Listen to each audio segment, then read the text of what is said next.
Welcome everyone. This is What You Toku-ing About, a podcast that's very popular with the girls. And this week we're doing, we're known for doing a lot of shows for Japanese 10-year-olds. This time we're doing a movie that requires a 10-year PhD. With me as always are my hosts, a 10-year PhD in Japanese studies. Mm-hmm.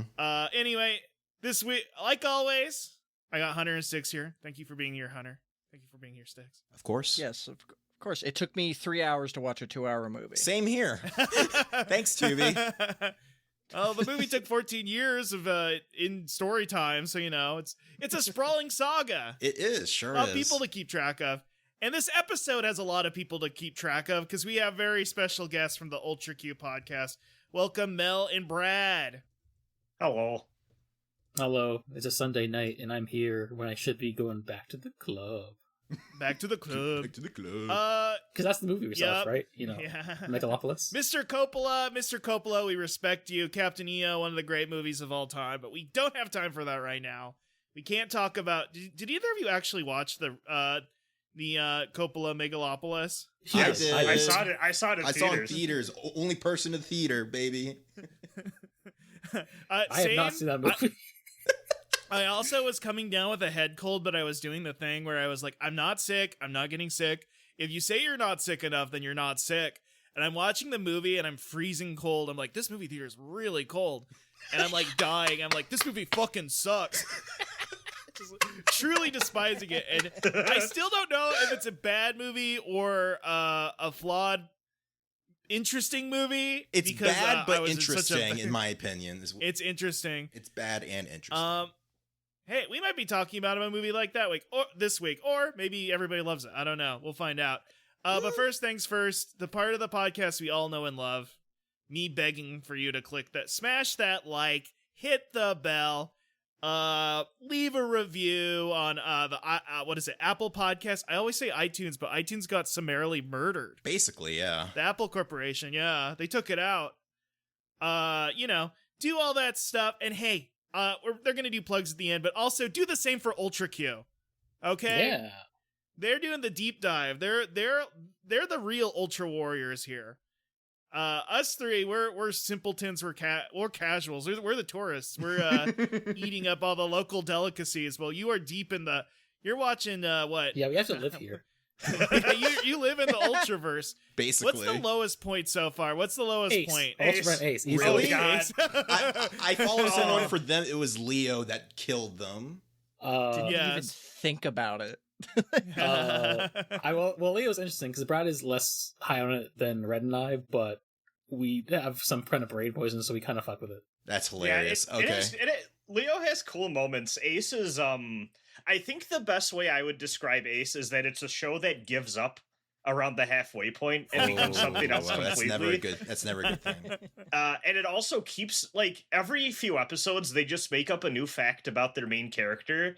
So, like, this includes things like, he wet the bed as a child, he was in a motorcycle delinquent club, there's a few more, but, like, every few weeks, they're just like, let's just throw something else on the backstory You file. ever watch a show that's trying to be like, hey, we're going to be progressive, include a female protagonist, and then eventually, like, actually, we're misogynist and get rid of her? We're gonna walk that It's back, that yeah. one. Wasn't that... Didn't they also try to do that with 80, where they have, like, an important female character, and then they change their mind? Or, like, they write her 80, badly? 80 is a different story, but yeah, that one also has an interesting premise that they retweet. Yeah. Yeah. Well, they luckily like doing Toku that never. show. They love doing that. Yeah. Luckily, Toku never had any problem with women ever again, and it was always normal. Oh, Anyway. boy. I'm glad that there is no show in the Heisei era that maybe also had to retool itself to its detriment. And maybe there's, maybe the highest budget SFX film in the history of Japan was also very kind to women. And what movie was that, everybody? Why? Teito Monogatari, which is what I would like to call it throughout the episode. But I guess in America, because of our friends at, is it Media Blasters? Media Whose fault is Blasters. this? I don't think they created this localization, but yeah. I was going to say, if Toei's kind of, or who, I don't know who are, I guess Johnny's is like a top tier villain. Yeah. They're an upper level villain. And y'all are gonna learn about Johnny's quite soon. Yes, I'm. I gotta do some research later. Yeah. if they're, I guess Toei is kind of like our, I don't know, like an evil empire, but like we have to work within the confines of them, and sometimes they do. They're get like some- Disney, basically Disney for in the yeah, show, basically. Insert that Kamen Rider Geo clip blowing up Toei Studios, etc., etc. etc., etc. Yes. In Minecraft. Meteor Blasters would be like our comical sub boss. They're like a Pete from Kingdom Hearts. They're always up to hijinks Yeah. and doing goofballery, and we just got to deal with their hijinks. And you know how much we like hijinks. We're Toku fans. That's half of Toku. That's part of is Toku. hijinks. Yeah, Media Blasters, for some reason, we just keep running into it because they have a lot of Keita Amamiya. They have the 90s Kamen Rider movies and Kamen Rider the first and the next. They have like these they have these Teito Monogatari live action adaptations and the 90s OVAs, which seem like Discotek gets, but Media Blasters took the license way before them. So, Huh. yeah. Weird, we just keep I- running into them. I love Media Blasters because they're like if Discotek was in a dumpster. Yeah. And this it licensed way they more take- hentai. Way more They hentai. take so many chances on so many lesser known properties just because the one guy that runs it really, really wants to, but they also know the money is in hentai. Yeah, and they have a guy who has like decades of like entrenched connections to Japan. It's since the 90s, I guess. Yeah. Speaking of things that are in Japan, it's the worst for a Toku podcast. Like that could mean anything. We do usually do some like intro plus Toku news. I don't know if there's any like specific news. I was There just gonna is. ask, has anybody watched Omega Horn yet? Oh, I haven't yet, but Nope. I'm gonna have to watch a few episodes this week. I like it. for It's reasons. quite fun. It's quite fun. I hope I don't it's know if- better than Gabon Infinity because that was awful. Damn. I'll be honest, Gavon Infinity, it was one of those things where I think we talked on this podcast. Well, we should the news around its existence, like everything that like surrounds it is more interesting than the premise of the show itself. Yeah. It's so nothing, and I just don't understand why you could think And, an interesting. You can make an interesting show out of what if we did Gavon Spider-Verse. yeah, I just like multiverse is such a poisoned word for me now that like it could be the most interesting show of all time, and they're doing like crazy shit and I don't know, doing like a crazy Grant Morrison multiverse shit, and just like everything about it was like, now's not the time. I was just gonna say the show peaked in episode 4 when you have Gendo Akari voicing an ant Gavon. That's Okay, funny. I like it. But Omega Horn, I like it. They basically took 4 things that are insanely popular and mashed them together, and then recycled them into a low budget Toku show, which I quite enjoy. They just are like, hey, let's just do Monster Hunter plus Pokemon. The main character's literally just red, so Yeah. it's worth checking out. I quite like it. I thought it was fun. And ironically, Pokemon was inspired by Ultra Sun. Ultra 7, yeah. Yeah. Like everything. The things are lining up. They're all connecting. What was the Toku news you wanted to share real quick, Sticks? Oh, well, not Zest, excuse me. Myth got its full press Oh. conference. That's like the biggest thing, honestly, the past week. I think it's pronounced mice. I'm pronouncing it Myth because, myth, and, it's mice. Is it actually mice?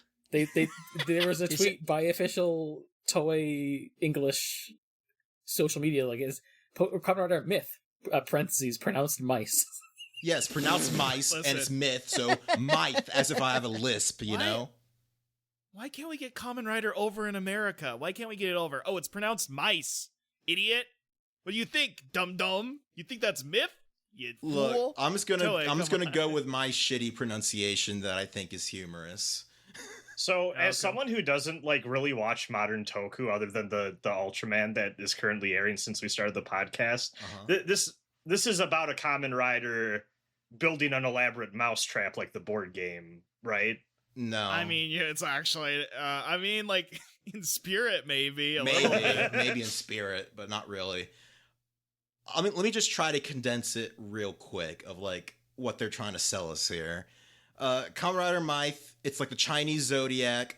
There's a rider based on each animal.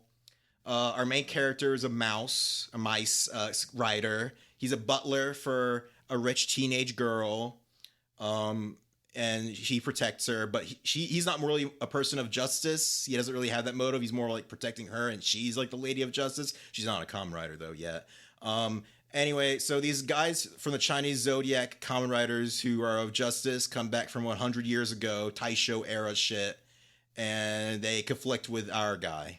That's the big main premise, I guess, because there's like monsters and they have different philosophies of how to take care of the monsters. I do think it's interesting that like the mouse is like the quote unquote outsider when they have a cat in the group. Yeah, that's I think that's part of like the mystery of like what's this cat doing here? Yeah. What that cat doing here? Yeah, they have two cats, a red cat and a black cat, and the red cat's like the main rival of our mouse man. What's the cat doing here is technically the plot of Fruits Basket. Anyway, they first introduce us as like Tom and Jerry, but then finally with a press conference, like, no, it's the Chinese Zodiac. Oh, come on. Yeah. Anyway, the more interesting stuff is that the main writer, the head writer will be Naruhisa Arakawa, who Toku fans may know as the head writer for Kamen Rider Kuga and a multitude of Super Sentai shows. He did Abba Ranger, I think. Abba Ranger, Deca Ranger, Gokaiger, Kira Major, etc. Very, he's a veteran, very celebrated. I think Kuga's more the responsibility of its producer, but that's besides the point. He's not the type of guy to write every episode like some other Toku writers are, so I'm interested in who will fill in the blanks for him. But yeah, I think it'll be good because they have the action director from Gav. He's like the best action director they have at Toei.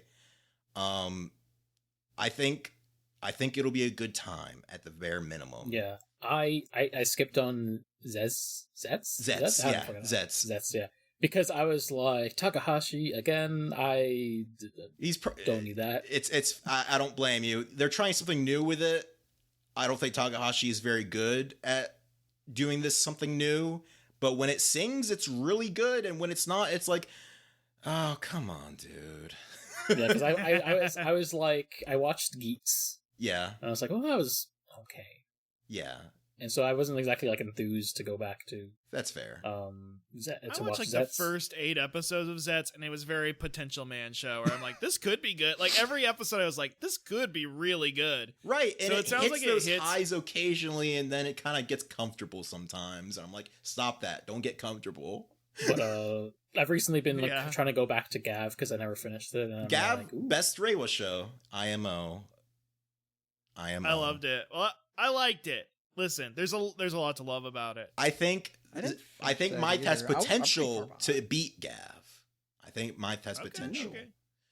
All right. It just depends, right? Anyway, so yeah, that's coming out September. I'm excited. They're saying it's the next step for the global push of Kamen Rider. I'm like, all right, man. Whatever you say, man. Okay. Whatever, sure. I mean, it's been a global push so far. I mean, it's somewhere out there. Dorks on YouTube watching it. It's on YouTube. It's simulcasted. What more do you want? the dorks who would have found a way to watch it are watching it on YouTube now, I guess. That's instead of torrenting it, maybe? I guess they got It's literally on Poob. It's on Poobie, it's on Koopa, it's on Dingle Dangle. Hey, listen, we Josh, but I mean, I watch this on Tubi. Tubi's become the unofficial Toku streaming service. Basically, yeah. Yeah. Well, okay, I guess through doing this podcast, I learned that browser add-ons make it very easy to grab things from Tubi for local purposes. Ooh. Oh, yeah. And I was a little surprised how easy, frankly. Let me know about that. Yeah. Message me. I will. I got a link for you. Don't you worry. Thank you. Yeah. Thank you. I'm sure 90% of their the money they get from is through in TV ads. Oh God, yes. Mom or dad, God, me and Hunter will complain. Forget 90%. Like that's 100% where it comes from. 100%. Right. For the record, I'm fine with it. I am under I am under constant fear that one day I'm going to wake up and they're going to say, "Oh, you can get the ad-free version for $3.99 a month." I will sit through 1,000 AI casino ads on this website before I pay a cent to use it. Yeah. I think Tubi is the closest streaming has gotten to walking inside of a blockbuster. Yeah. Yeah. It I can has agree with that. it has everything, But also, quite literally everything. yeah. Stuff you have not thought about for decades, new movies, TV shows, everything. Yeah. I love Tubi. It's great. It has maybe one of the worst TV apps I have ever had to deal with in my Same life. here. Same here. Yeah. Very bad. But I love it. I love it. And I have zero issue. I had zero issue trying to watch this on there. Yeah. Totally. Uh-huh. I Yep. can get into my Or Tubi what we're- experience if you want. Or we just wait till we get to the movie and then I can be like, yeah, this pissed me off because of Tubi. Yeah. Well, I could get into the Rust Cap real quick. The Rust Cap, Brad and Mel, real quick, is where I try to summarize long, convoluted media too quickly, and then it's almost like a test for me. Mhm. It's like writing an essay in 5th grade. They see how much of the actual information I retained. Yep. I feel like my hit rate's 90%. It's not terrible. This is the glorious return of the Rust Cap as well. Yeah. We have not had glorious this return. in quite a It was bit. missing. Yeah. Tiga was so episodic. It was like I was writing recaps of individual episodes and it was ballooning to the point I'm like, I should be being paid freelance, right? So I should be paying less than minimum wage to write it. But yeah. Sorry about that. I'm writing too much. And so it became more of a can Russ remember game, which was really good when I had watched it just before, and it was very bad when it got further than a week because then all the episodes started to meld in my brain. But hey, I got the Rust Cap here. I'll go through it, and then we can start talking about the movie. So this is the return of the Rust Cap for Teito Monogatari. So this is the return of the Rust Cap, of which we all love. And look at this, a movie that recaps 14 years of Japanese history in hyper-accurate detail, I bet. I mean, I didn't think Gaku Tensoku was real, and here I am now. What was I talking about? Oh, that's right. Doomed Tokyo Megalopolis. No, Tokyo Megalopolis. Doom Megalopolis. No, flip that.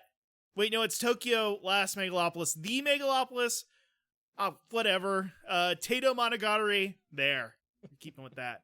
Anyway, Caesar Catalina is a young genius architect who's hell-bent on getting his genius magical CGI park opened and ready before it's shut down by fuddy-duddy wet-towel Giancarlo Esposito. Also, Aubrey Plaza plays Platinum Wow. What? Fuck! I fucked up in front of our guests. I look like a huge dweeb. I watched the wrong Megalopolis. I should have realized that when the movie wasn't set in Tokyo. Sorry, everyone. My bad. Okay, Okay, edit watch it. point. Okay.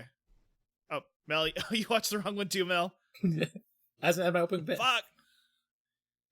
All right. Okay, we're back. Edit back in. Okay, I watched the right movie, and what a movie it was. Our Megalopolis is Tokyo, starting in 1912. Paper lanterns and candlelight are the norms in this hallowed ground. Tairo no Masakado is a long-dead feudal lord that looms over the city as a looming presence, sometimes guarding Tokyo from dark energy, but also procuring dark energy. There's one problem, though. Tairo no Masakado runs on a Don't Wake Daddy style rule set. Wake up Big Bad Masakado and Proto-Tokyo will probably explode. But who'd pull that kind of shit? Uh-oh, there is someone who would pull that shit. Yasunori Kato is a 2,000-year-old demon sorcerer Grinch type figure, hell-bent on destroying Tokyo for some reason. His only opposition is Yasumasa Hirai, who's in charge of the Emperor's Onmyoji, who are like the Meiji FBI, but they arrest ghosts instead of civil rights leaders. Anyway, one night, Hirai is like, I don't know about this progress stuff. It might wake up the evil demon that will kill us all. And Shintaro Katsu, the famous Japanese industrialist, is like, please fuck off with the Studio Ghibli shit. I have a headache. While that lovely exchange goes down, Kato kidnaps Yukari Tatsumiya, a young woman whose lineage harkens back to Tairo no Masakado himself. Kato does bad stuff to her. We're not going to get into it. But during one of his more ghoulish incantations, Hirai, Yukari's brother Yoichiro, acclaimed writer Kota Rohan, and some other guy with glasses come to her aid. In the conflict, Kato is wounded and retreats, but leaves behind a nasty reminder of his presence. Yukari is impregnated seemingly by the evil Kato, and any attempt to get rid of the problem is stopped by dark sorceries. Hirai Saddened by the death of his boss, Emperor Meiji, and worried about the baby situation and Kato's antics, can't talk, decides to take the natural move and gut himself like a fish to divine what's gonna happen. He sticks that bad boy in, but in his waning moments, Kato prances up and proceeds to teabag his mystic rival. He tampers with Hirai's results and fucks off, leaving the viewer confused if this is his fate, if this is fate at hand or Kato fucking around. Kato then fucks off to the Japanese colony, and I apologize for all the cursing, Japanese colony of Dairen. Did I say that right? I believe so. think. Okay, I think so. Dairen in China. Maybe. Leaving those who knew of him in a state of shock and confusion. So now a mystical ticking time bomb has been set in Japan, and all the Zodiac heads flipping out knowing the date and discussion is during Boar Week on Discovery Plus. On the 12th day of the 12th month of the 12th year, the streets of Tokyo will be awash with blood. The only ones who have any chance at stopping it are the Tatsumiya family, but they're caught up in their own melodrama surrounding Yukari's mystery child. While that mystic family melodrama is going on in like shrines and mansions and shit, the rest of Tokyo plods on. People start getting all the cool amenities of being a 20th century city person. Who's worried about demons when you got indoor plumbing? One genius physicist named Terada is hellbent on getting Tokyo's government to dig deep and build a cool subway train. Kato also wants to dig deep and wake that spirit up, but Kota Rohan and Glasses Guy stop him, but they both know that they don't have to juice to stop this freak for good. Thus enters Keiko Tatsumiya, a branch family of the Tatsumiya clan who acts as a shrine maiden for the family and also wife to Yoichiro. She's like the one person with a computer science degree, so the rest of the family asks them for help with their iPhones, but with ghosts instead. She loves Yoichiro, but he only sees her as some lady who lives in his house and does Ghostbuster IT. Yeah. Anyway, she meets up with a mysterious feng shui expert named Kuroda. Kuroda's an oddball with a heart of gold who knows a lot about weird esoterica and is kind of an Encyclopedia Brown, but for demons. He is definitely not an author insert. Mm-hmm. Oh, by the way, while all that mess is going down, there's a fucking demon infestation on over at the damn dig site. They're building the damn subway like ants in the Subway sandwich franchise. So in a move that makes a lot of sense and I understood, the subway crew enlists a pneumatic tube-based robot to fight the demons. Also, the robot is real, by the way. They got photos of that shit. Huh? Wait, are you fucking kidding me? And they wrote him into the movie? That's like if they wrote the World's Fair robot that smokes cigarettes into a movie where he fights Dracula. I mean, there's already a chance there's a movie like that on Tubi already. But what do I know? So yeah, pre-World War II Get a Robo is going on. Don't ask me.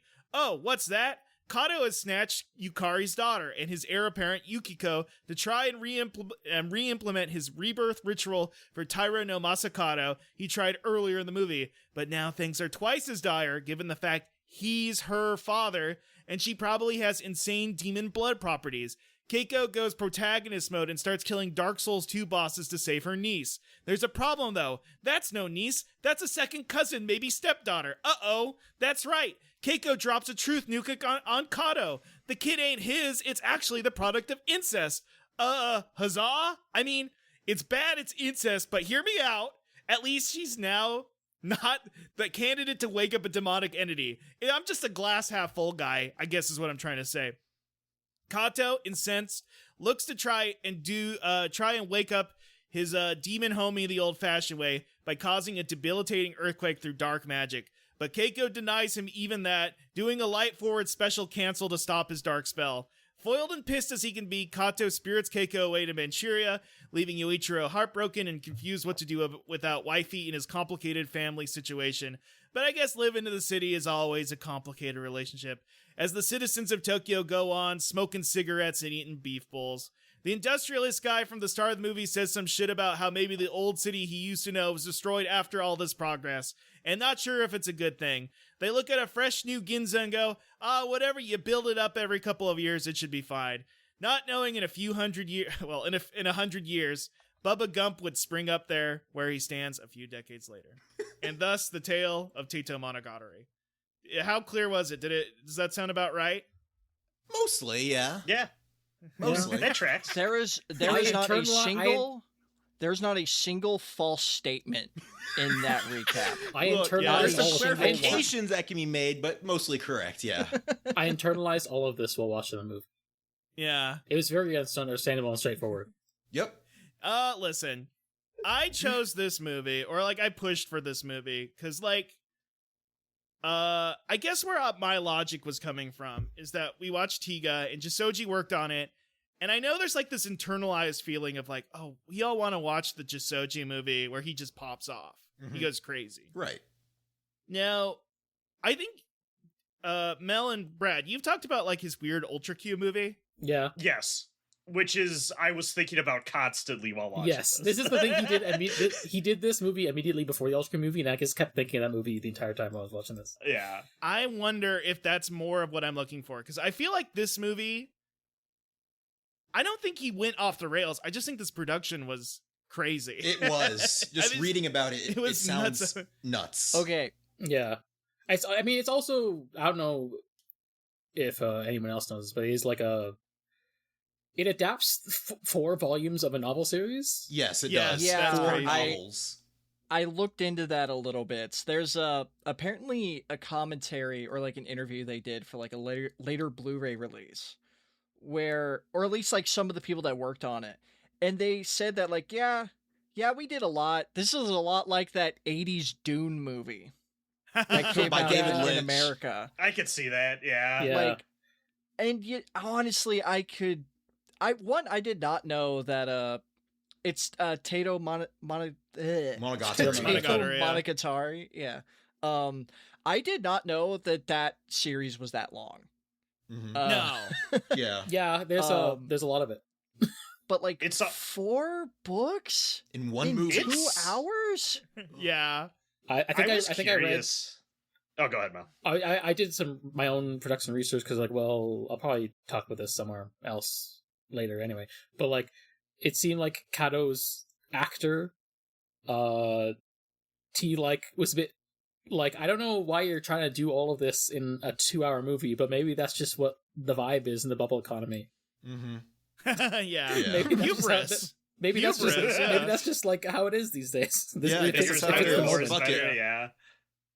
I was really curious watching this movie because I just like Teito Monogatari is a institution unto itself, even just beyond these movies being popular, in the sense that like a lot of Japanese urban fantasy, especially anything that's more occult-like in nature, Anything to do with onmyoji and stuff, especially. has a lot of roots back to the, like, in particular, like background info for who I am. A long time ago, I hosted a Shin Megami Tensei podcast, so I vaguely knew. That Shin Megami Tensei owes its life to this book series. Yes. Also, needs to be said, Absolutely. Kato's design definitely launched several other imitator designs like M. Bison and Rhino Kusunoha. Yeah. Right, yeah. Yeah. As soon as he showed up, I'm like, that's Rhino. Raido Kuzunoha.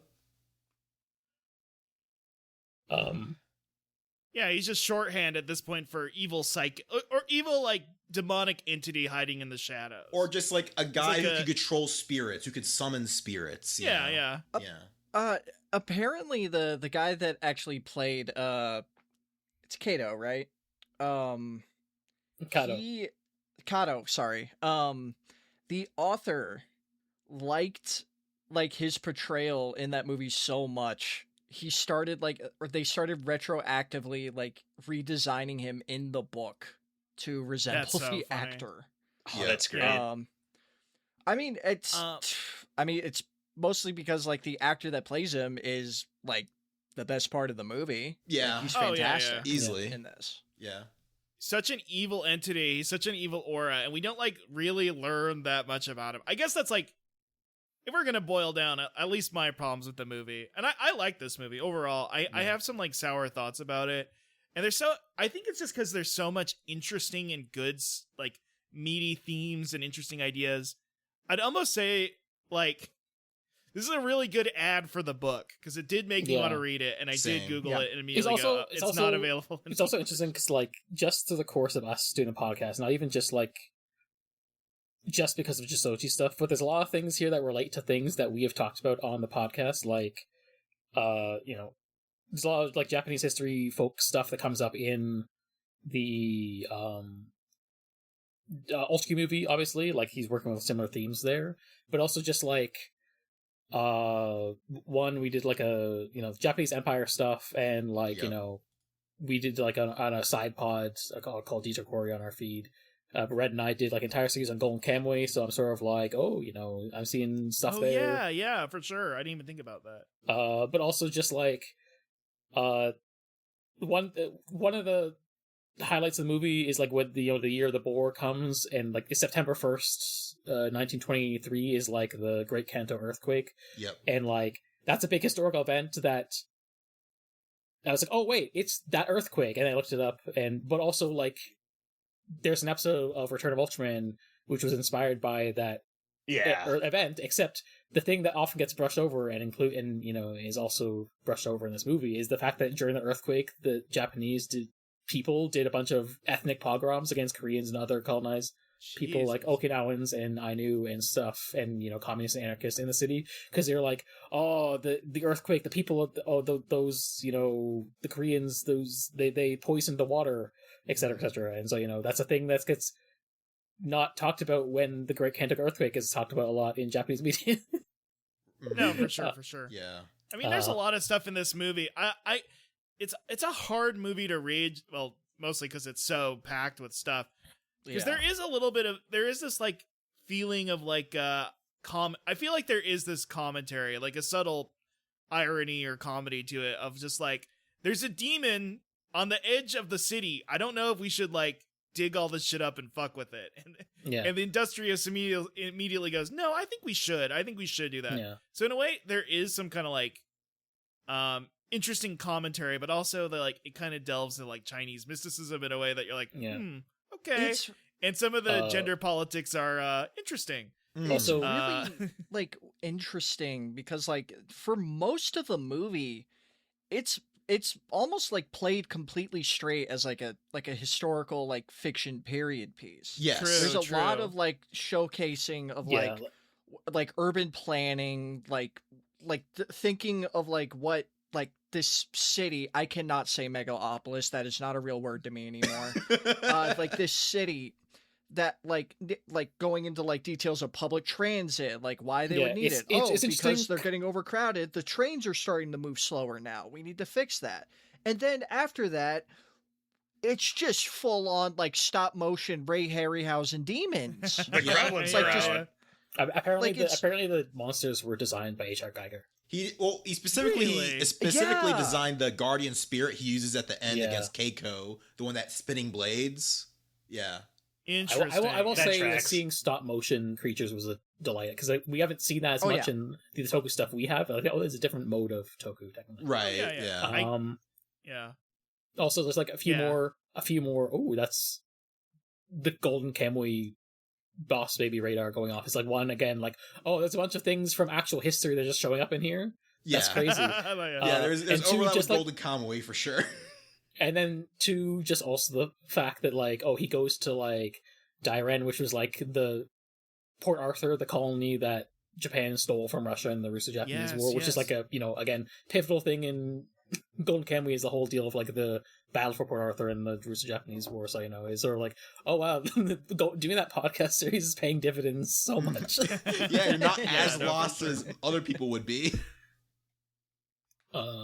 No, for sure. I mean, like, listen, I feel like I started off a little negative. It's just like there's doing that recap and being like, man, a lot went on, and I'm not sure how much of it. I think it's basically just a problem of like, this is too much to do in a 2-hour movie. Yes, right. It is and the like production's so lavish. ambitious. The production's lavish. It's yeah, beautiful. It's gorgeous. Right. Yeah.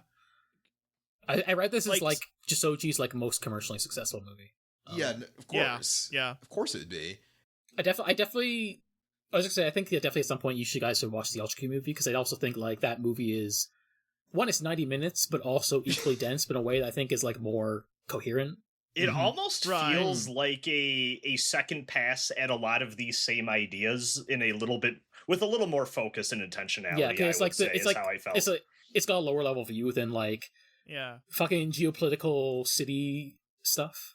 I think it helps. It doesn't have to stay true to a book series that is beloved too. They just get the one of the most popular book series freedom ever in Japan. 5 million copies sold. And I'm sure Jissoji at that point's like an old elder statesman at Tsuburaya, so he gets a little more weight to push around, whereas I'm sure there were a lot of hands with this production where it's like, I don't feel like you should do that. Yeah. I mean, like, the direction's beautiful. It's like looks composed. I feel like maybe if you just had like the classical music, if you had this like in the background of a bar or like a public space and just had it running in the corner, I feel like people would stop and be like, what the fuck is going on? Like, Right. It's captivating.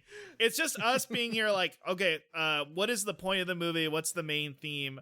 Obviously, the main theme is like the battle between progress and tradition. Secularism and It's mysticism interesting. coexisting. Yeah. It's interesting that there's like the whole thing of like, just like, we get like the models of the city and like the urban planning and like, you know, maybe the secret movie about like the importance of walkable cities. But just like, it's interesting because you have the big earthquake and then the city like rises from the ashes like a phoenix. And it's like, you know, no matter what, the city's going to keep growing. And you know what? That city's going to be fucked up in about a decade when the Americans firebomb it. But no. but then, you know, it does again. Yeah, they have Rise that from the ashes. foresight they can put in the movie and books. Yeah. Yeah, no, for sure. Like, that's part of the reason I'm like, I do want to see the sequel eventually. And it is, maybe you know, it's like, you know, that's, I guess, where also the feng shui comes in, because it's like, oh yeah, feng shui is all about like mysticism through like, obviously I'm just like going from causal osmosis because I'm not like an expert on this subject matter, so don't take my word for it. But just like, it's basically all about like, you know, mysticism and good fortune from like the shape of a space. And the physical layout of locations, and that's like a thing like, oh, you have to lay out these things in a particular room or a particular building this kind of way.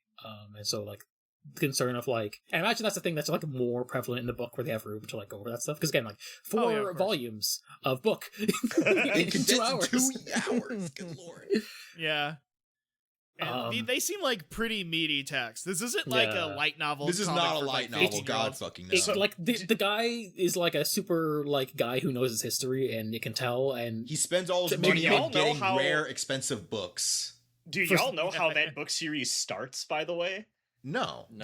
Drop it on me. The guy is like a writer of nonfiction who writes about like history and anthropology and geology. And I think because of some funding quota, his boss was like, hey man, we need a fantasy novel, and I think you'd make a real interesting one. Do you want to give it a try? And he went, sure. And he just wrote like a bestseller, just killed it with all of his different interests. I think someone is finally doing fan translation of the books. I saw a Facebook page for it, which is like English translate Teito Monogatari now, or something like that. I think when I last checked like a week ago, it was like, it's in the middle of volume 2, so you know. Ooh, okay. We just live in such dense text, so I'm sure it'll take a while, but you know. Oh god, yeah. It's just that funny feeling of like we're in this age of like we feel so spoiled that we get everything, or like, you know, there's like a translation really available, and then there's like an text like this that's not. Yeah, I don't know if it's the text, but something it's one that's of so the texts in my it's one of those things where like there's a lot of things that's like Japanese media comes over and we don't. There's a lot of things that come over that's like easy to sell, but some of the harder to sell stuff that is being like inspiring stuff isn't coming over. Like, you know, like as we said, people here in North America know who Raizo Kuzunoha is, but they don't know Yasunori Kato because they haven't read Teito Monogatari or watch this cult classic. Yeah. No. Yeah. And it's also like, even like I was just gonna say also just like, oh, because like, you know, I recently for our pod as well, I'll rewatch Evangelion and just sort of like it's so blatant how much Ano is like influenced by Jissoji's directorial style. Yes, in like basically every episode. But God, like, yes. You know, people don't fucking know Jissoji. They don't know who Akio Jissoji is. It's a shame. And and like people would definitely fuck with Jissoji's style if they like the style of Evangelion, but you know, nobody knows. Yeah, right. Like Jissoji. if they like Hideaki Anno, you should watch the stuff by his grandpappy culturally. Yeah. So what we're saying is you go into the Discord, invite the homies over, and start with the beginning of Jissoji's filmography, the real start. Yeah, his fake films. Yeah. What are these again? No, it's really, it's insane. So the production's like really lush and beautiful. And the music's great. I remember it's a classically trained like composer who went to like Germany to like learn music and stuff. Oh, that's fun. Yeah, I think like this guy's I think the real deal. I think I also read for like the 1926 section, they like, oh yeah, we rebuilt this section of Ginza for the movie. Oh It's yeah, also, that's like, like really a lavish. third of the That's production wild. budget went into 1927 Ginza set and all the extras and shit. Right. Which is like, this is the second movie I Wow. watched this year where it's like, yeah, this guy just built the set for a town as the movie. That's awesome. Yeah, let's The see. other one being open- like the Yeah, the Playtime, op- which is a French movie. the open Yeah, set, yeah. which cost around 300 million yen by itself, 1 billion yen movie, by the way, was a 150-meter long size facsimile of the early Showa era district, featuring several electric cable cars and 3,000 fully costumed extras, which you can tell when you watch the movie. Right. Yeah, there's something so insane about watching a movie. I feel like on some level I get it. They were going for like, this will be our, sorry to use a Western example, but like, this is going to be our Lord of the Rings, but we're going to get it under 2 hours and combine the Fellowship of the Ring and the first half of Two Towers. of the Two Towers and two. This is the inverse of The Hobbit. Yes. Or like, again, like they said in the Wikipedia article, this is like Japan's Dune in terms of like they were throwing everything at the wall trying to get this thing made. Like Yeah. they like, Down to getting the avant-garde director, even. right, and like the it like they got, you know, Aki Jissoji, and then the director of special effects is the director of special effects for the original Ultraman TV series, Minoru Nakano, and the cinematographer from the original Ultraman 1966 series, Masao Nakahori. So they got like the most pop culture, like you know, really dug into the roots for this, and then gave them insane amounts of money, trying to like see, oh, we should get Ryuichi Sakamoto to be in Kato, and that's not happening. You know, like all the like this is bubble excess at its most visible. Yes. Well, I guess the one difference with Dune, I think it was a commercial success. I don't know if it was like the biggest movie ever, but people do like. I guess it's like an extension of the novel. I think people like it as like, oh, the thing I like is on the screen. I don't know if it's like has like I don't know. probably- Unlike probably goes Dune, down- this actually made money for the people who Yeah, made that it. helps. It, Yeah, that it, helps it too. probably. Yeah. I mean, this is to get a sequel the next year, so yeah. Yeah. And like, if this probably like goes down easier if you know the history that's talked about already, even if you haven't necessarily read the novel, which I'm sure a lot of people who watch the movie have. So Mm-hmm. Yeah, exactly.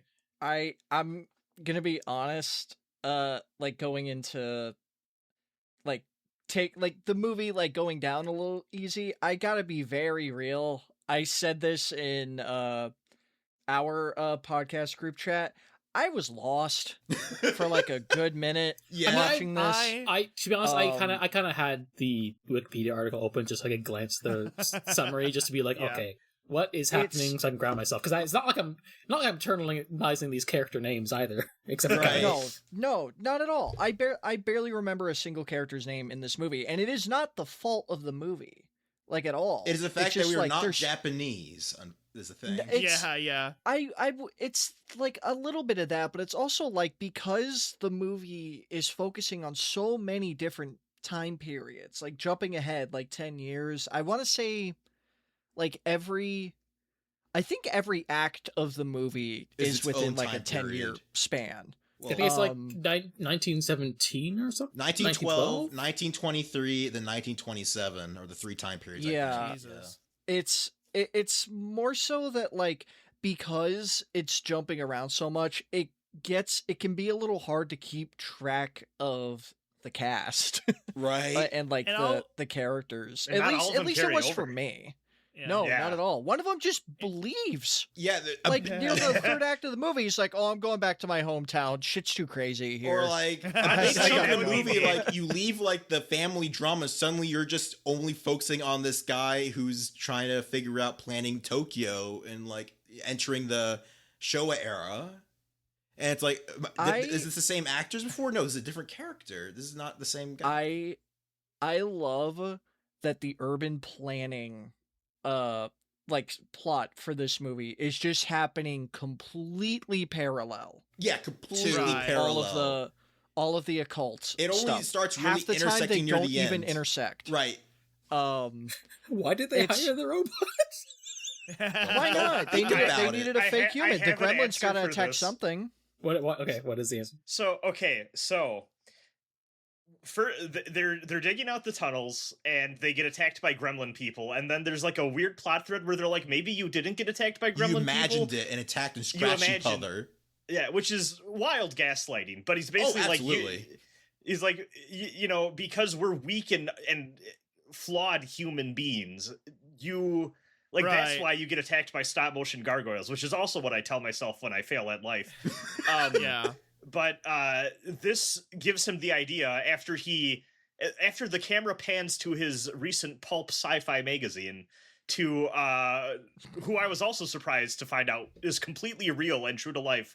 Seek out the inventor of the first Japanese robot, Gaku Tensoku, because he lacks the artificiality, or he is completely artificial and lacks the flaws of human beings. My only notes in this movie are about that fucking part you're talking about. Yeah, Umineko. It's like Umineko shit. I loved the magazine Robot Man. Robot Man. They're like, Jinzo Ningen, camera cuts to an angle showing a magazine titled Robot Man. I was like, perfect. And I think this is actually where some of the juiciest stuff is actually, because one, let me tell you, that robot, gives it a good go of things. It also gets fucked up by the stop motion gargoyles. Perhaps the things that we create also embody the flaws that we as people have. Mm-hmm. But also, I thought it was interesting how it's very, very quick and very easy to miss. But when they go into the exhibit where the robot is being shown, the person giving the tour of the robot is discussing how it was designed specifically to aesthetically look like people from all across the globe. 5 different races or peoples. Yeah. Yes.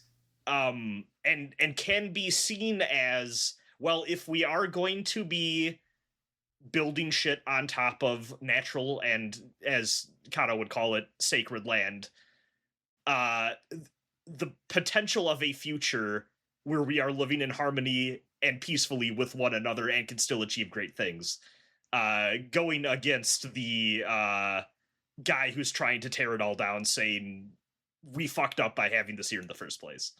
It is weird trying to suss out like Kato's motivations, because one, he's like an evil motherfucker, but he's like, maybe this will be more clear in the novels, but it's sort of like he wants to destroy Tokyo because it was like holy land of his people in the past or whatever, which makes it sound like he's trying to avenge Japan against colonialism.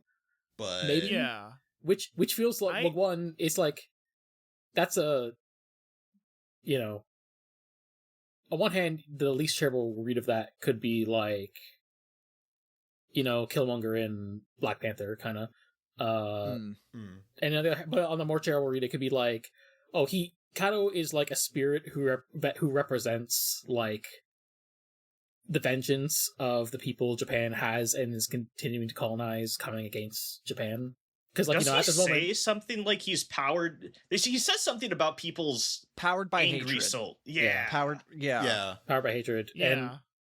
And that's maybe a more, and I think that's like a thing that I'd read as more in line with Jissoji's own politics and beliefs, just based off his own work.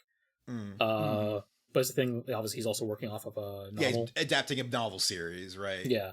But it's just kind of interesting to think about that angle, because obviously at this point Japan does have colonies, like they already annexed Korea. They are an empire, full on empire at this Yeah. point. Yeah, even by 1912, they're a colonial empire by 1912. I know that there's like a famous producer on this movie who went on to like help start the J horror movement, because it's so funny you saying that out loud. This guy, where he's like, ancient spirit driven by hate. That's like 90% of J horror, but it's just like hyper localized to like a city block. You know what I mean? Yeah. Right. This producer produced like the other cult classic of the 80s, Legend of the Stardust Brothers, written, edited, and directed by Makoto Tezuka.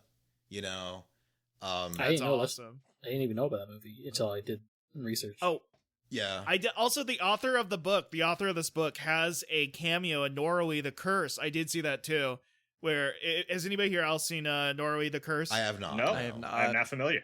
Awesome movie. It's a great found footage Japanese horror movie about like a modern day film crew like unearthing a like weird rural Japanese curse that's slowly affecting like all these people. It's very grim and weird and dark. I highly recommend it. But it's like he shows up and it's like just about like just sometimes spirits will come and torment you for a while, and then you either die or you move on. It's very funny. Also, side note, I did learn before we get too far away from the robot. The guy. Sorry. No worries. That was great. I just before I lose this, I want to make sure this gets in here because it's very funny. Yeah. The guy who they had as the creator of the robot acting in this movie is the son of the real guy who created the robot. Yeah. That's awesome. So Awesome. good. Yeah, that's so awesome. Great. Yeah. I mean, like I already said it in the recap, but just the moment of being like, where do they come up with this shit and Googling it and the robot being real? Like my jaw hit the fucking floor. I was like, right what there the with fuck you. are you talking about? Yeah, I was like, they- this movie is insane. They made a robot to resemble a robot from the early 20th century World Fair, or Japan's equivalent of the World Fair. For me, I had this moment when I was like reading the Wikipedia summary to like get my bearings, and I saw that the robot had a hyperlink. I was like, oh shit, it's that kind of movie. Yeah, every character has a hyperlink except for like the author self-insert, who he's not a self-insert. I don't know. It's just very funny. And, it's the whole movie. It's so fascinating. It's like, there's so much about this movie so interesting. What they're going for, the themes they're kind of hitting, all the historical stuff, the characters, and like, I guess the plot's almost kind of like straightforward, right? When you lay it out. It's just this guy who's trying to, It's all the esoterics and the jargon that really, and like the history. And that's what confuses people, and the timeline and the players in it. Yeah. Can I get my bit in about this movie at least? Oh yeah, of course. So, okay, we have this guy, Yasunori Kato. He's in this movie. He kind of functions like, a true movie villain. He's like Dracula. He's got, or a slasher villain. He's like, he can get stabbed and not feel anything and do supernatural stuff. He's like an interesting figure in the sense that he's all about grudges. Like, he's a cursed spirit, but also he's a demon. He's an oni, but he's like a majin. He's like an evil, an evil man that's like more immortal. He's multiple different things. And his first outfit, his most infamous outfit, is the Imperial Japanese officer outfit, which is fascinating because it's, again, Japanese Empire times. And Taira no Masakado, like they emphasize in the movie, he rebelled against the Japanese emperor, and that's what led to his death. In a sense, he is rebelling, and when trying to wake up this, evil spirit, of course. Well, evil spirit, quote unquote, but like he's trying. It's almost like another way of trying to, rebel against the Japanese government in a sense, as that man did in the Edo period, right? And I feel like the thing I get from this movie is that all of this is because it's a historical fiction. It's more of just, I think everyone understands this, it's more of metaphorical in the end of the day. And this is mostly symbolized by the whole plot point of the demon baby, who isn't actually a demon baby, but metaphorically is a demon baby because it's a product of brother-sister incest that we find out at the end. Yeah. And again, like a lot of this book, I guess what the book series would be is just the weird conflict, blurred lines of secularism going side by side with the mysticism of the past. Because again, at the start of the movie, they have the Tsuchimikado, I think, clan, who are the big Onmyoji clan that do all the chanting and all like the paper stuff, right? The summoning Shikigami, which, if you know Jujutsu Kaisen, Megumi from Jujutsu Kaisen, that's his whole thing, summoning little birds and stuff. Right. Yeah. And it's interesting because at the start, they totally treat Taira Masakado as like this total fuck asshole, evil guy, evil spirit that just, is kind of, you have to just kind of respect as, don't wake him up. But at the same time, as the movie, gets more and more like the Tokyo gets more and more industrialized, it's seen more of a thing to protect, or instead of just full on, oh, this is the evil hate, as it was in the very intro of the movie with the old men, at the top of the mountain on the next to the shrine, the Torii gates. Which I don't know. I know this is a whole lot of rambling with not much connection, but it's just interesting of how like a lot of this, like I think a theme of this and Teito Monogatari is how this gets normalized, of how things like that get secularized in a sense. How in the past it would be super, it's just kind of like superstition is kind of part of popular belief, but now it's just kind of like a fun fact almost, or just something you live with. I know. I was listening to one of your Gridman episodes. I know Mel and Brad, you listened to some episodes of Shelved by Genre, right? Yes, yeah. Big fan. I listened to their Patreon episode about Pulse, and I think about it all the time. Mm-hmm. And they had a really good discussion in there, I think about all the time, where I think Cameron, I can't remember who it was, they read a book about J-horror. And what's so interesting about J-horror is that there's a feeling of like, Japan modernized so quickly that they didn't have any of their like religious or cultural institutions to go back to, because they just, over the course of 100 years, we're modern now. We ditched all that shit. This is how it is now. And I think this movie literally depicts Japan going, fuck all this sorcery shit, get it out of here, and not really knowing what to do about the issue at hand. Yeah. Because like Pulse was all about like ghosts coming in through the internet and nobody having any kind of like sense of what to do about the situation. And this movie is like, the one guy who had an idea of what to do about the situation. Peku. His boss died. It's such a good scene. Oh, it's such an amazing scene. He does the divination Beautiful. with his own blood and guts, and then Kato comes in and steps on him so the blood goes further into the calendar on the scroll. Right. Oh, and then he uses it to figure paint boar. And with his blood. Okay. And it dries like oh god, yeah. Sorry, go ahead. I was wondering, I thought that was him tampering with or like fucking with people or like trying to mess with his prophecy and like put it into people's heads. I think that's what they're going for, yeah. Yeah, I think it was column A, column B kind of thing. And it's represented by the blood trail, him messing with a prophecy. I love that the blood was too solid, that he had to keep dipping the guy's finger into it. I saw it's probably a mistake on the production, but it's like it was such a dry what he was using. It was so dry. Yeah.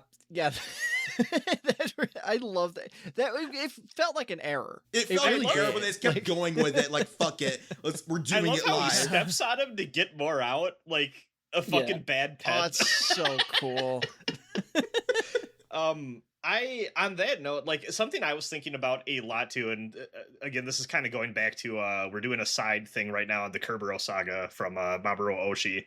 And one of the things that is like a historical precedent for that I was thinking about, and is a little bit later, but a little bit later from when this movie is set, but I think it's still definitely top of mind culturally, is as Japan is in this period, there is definitely, and they're radicalizing into we are the empire.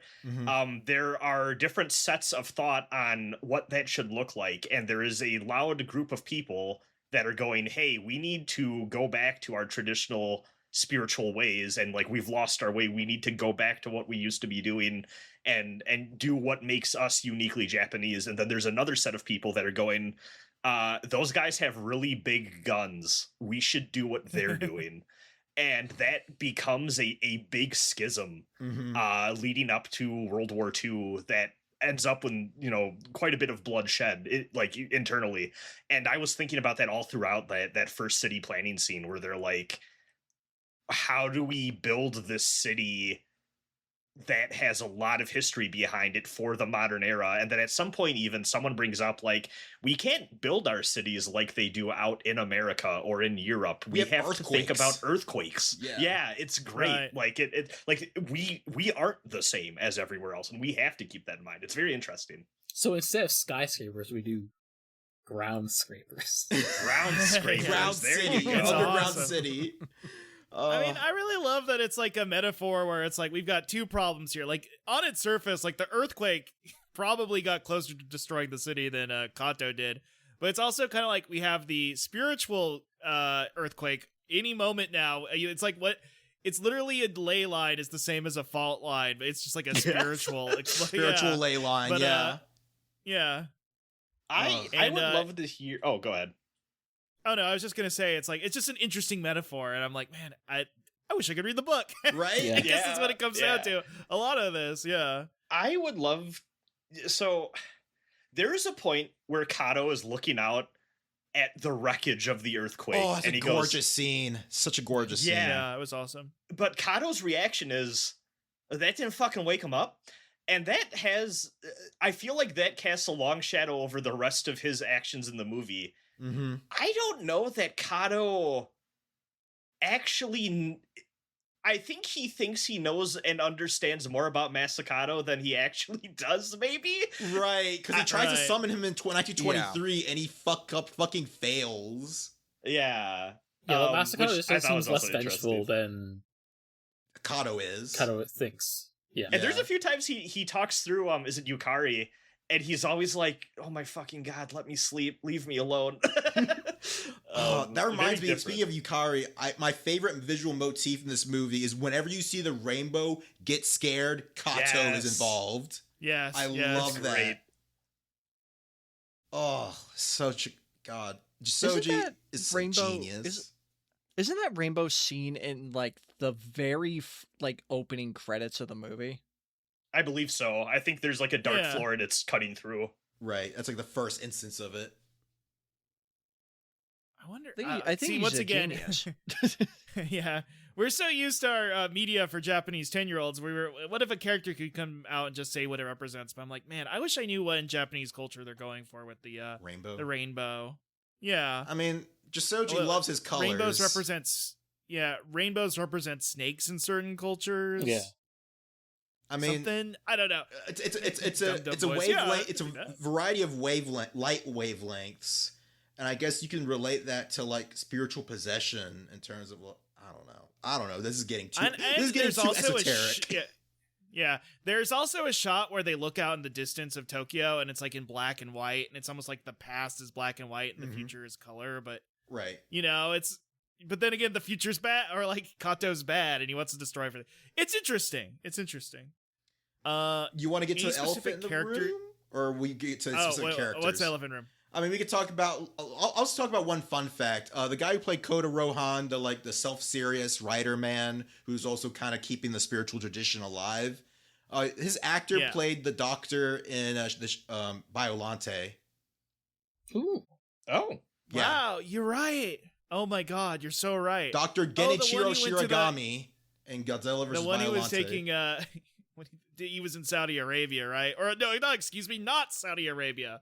Freedom Stand or whatever. God. Fake country. I love that movie, by the way. That movie's awesome. But Yeah, yes. same actor. I always call it Same actor. yeah. Very cool. Yeah. Oh, I think I No. stumbled onto an answer to the rainbow thing. Ooh, Oh, interesting. In so this is from my buddy Wikipedia. awesome. My favorite buddy too. In Japanese mythology, the floating bridge of heaven may have been inspired by a rainbow. The creator deities Izanami and Izanagi stood upon this bridge as they brought the Japanese archipelago into existence. Interesting. Which Interesting. makes sense with Kato being like this is sacred land that we've tampered with. That I could see there You gotta being a- return. And I'm Yeah. using the powers of Abe no Seimei for my evil doing. Yeah. I just have a list of the cast here, and then I had some of my thoughts, but we can go into it because we've talked Kato to death. He's Dracula. I think He's a little bit of Dracula. I think when yeah. Ryushi Lin Norman Sakamoto was Bates. like interrogating Jissoji for what was Kato's motivation and Oh, it spiritual wasn't background. Sakamoto, but it was like a different actor, and he was like, yeah, he's like Godzilla, and didn't have much of an actual spiritual background. Which I thought was funny. Yeah, He's just yeah, a force yeah. of nature. I feel- Just go with it. It's like no. Yeah, he just doesn't like Japan. It's over. He's done with this shit. Too many trains. It's too loud. I had Hirai and Rohan, who were we were talking about Rohan a minute ago. I feel like if you read the books, and this could be total speculation, and I'm 100% wrong, I feel they're like the main characters of the first book, because they almost feel like the detectives trying to figure out the whole Kato situation and what's going on with the family. You know what I mean? Yeah, that makes sense. Mm. And then I could totally see in the later books Keiko just totally taking over as like, I'm sure there's plenty of viewpoints and perspective hopping, but Keiko becomes the, like, in terms of the Kato conflict, she's the focal point. And I really liked Keiko. I thought Keiko's like, she, I don't know how I feel about the storyline with the Tatsumiyas altogether, just because it's like the thing about this movie / book series is that there, and I'm sure the book might have more nuance to it. It's almost like there's so much like interesting meaty stuff, and then it feels like they also go for like the Stephen King level shock value. Yeah. I can Right. see There's that. like a salaciousness to it that's a little gross, which almost does feel like a nonfiction guy being like, how do I keep people reading? I don't know, incest. I'm curious in the book how it handles it, because I feel like there's like a weird like oh, she's like, would they think it's bad when she's Kato's child because he's gonna puppet her because she's a demon, but it's like, oh, actually she's not a demon. And like that's weirdly like, oh, it saves the day somehow. Yeah. Mm-hmm. I think there's Yeah. sort of like one of the last things in the movie is like the the brother sister duo being sucked up into the earth, basically. Right. Yeah. And then they I pop wonder- up at the end holding the child.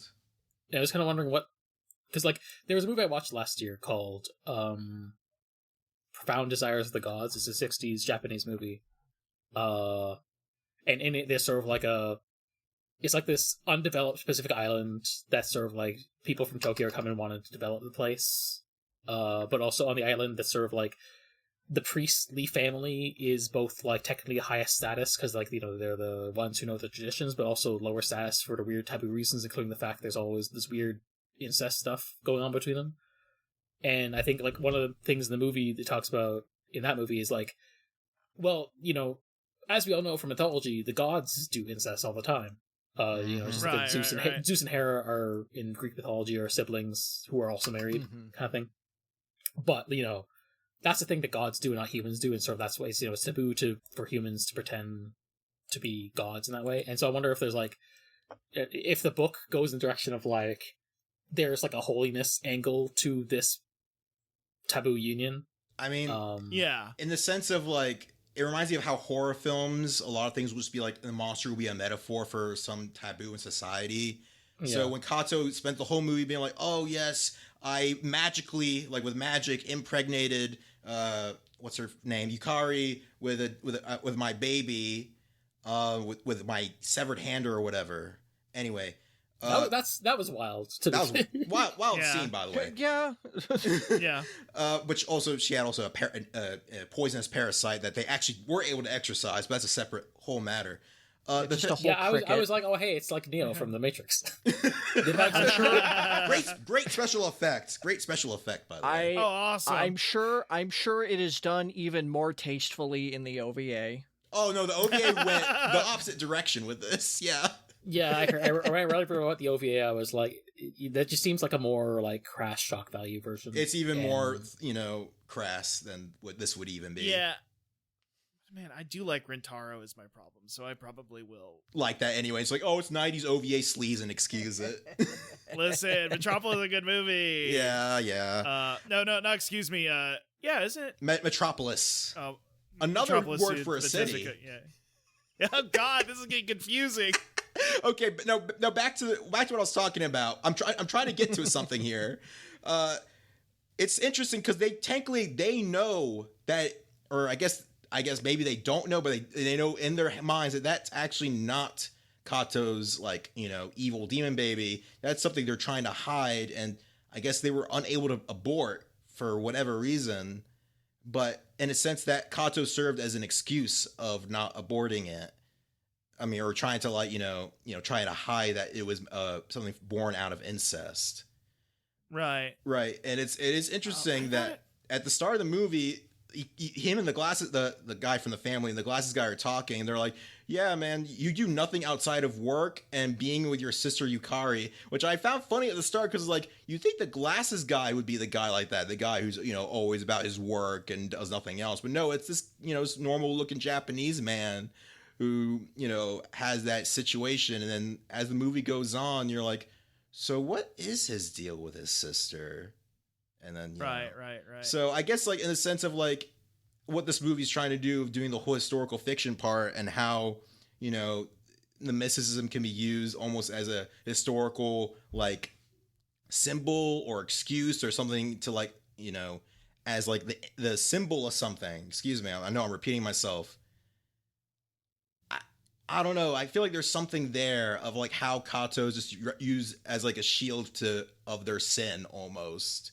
Right. Until the very end. Like in history, like a lot of mythology is born from like things that happen and then you make up a story to like rationalize it. Mm-mm. Right?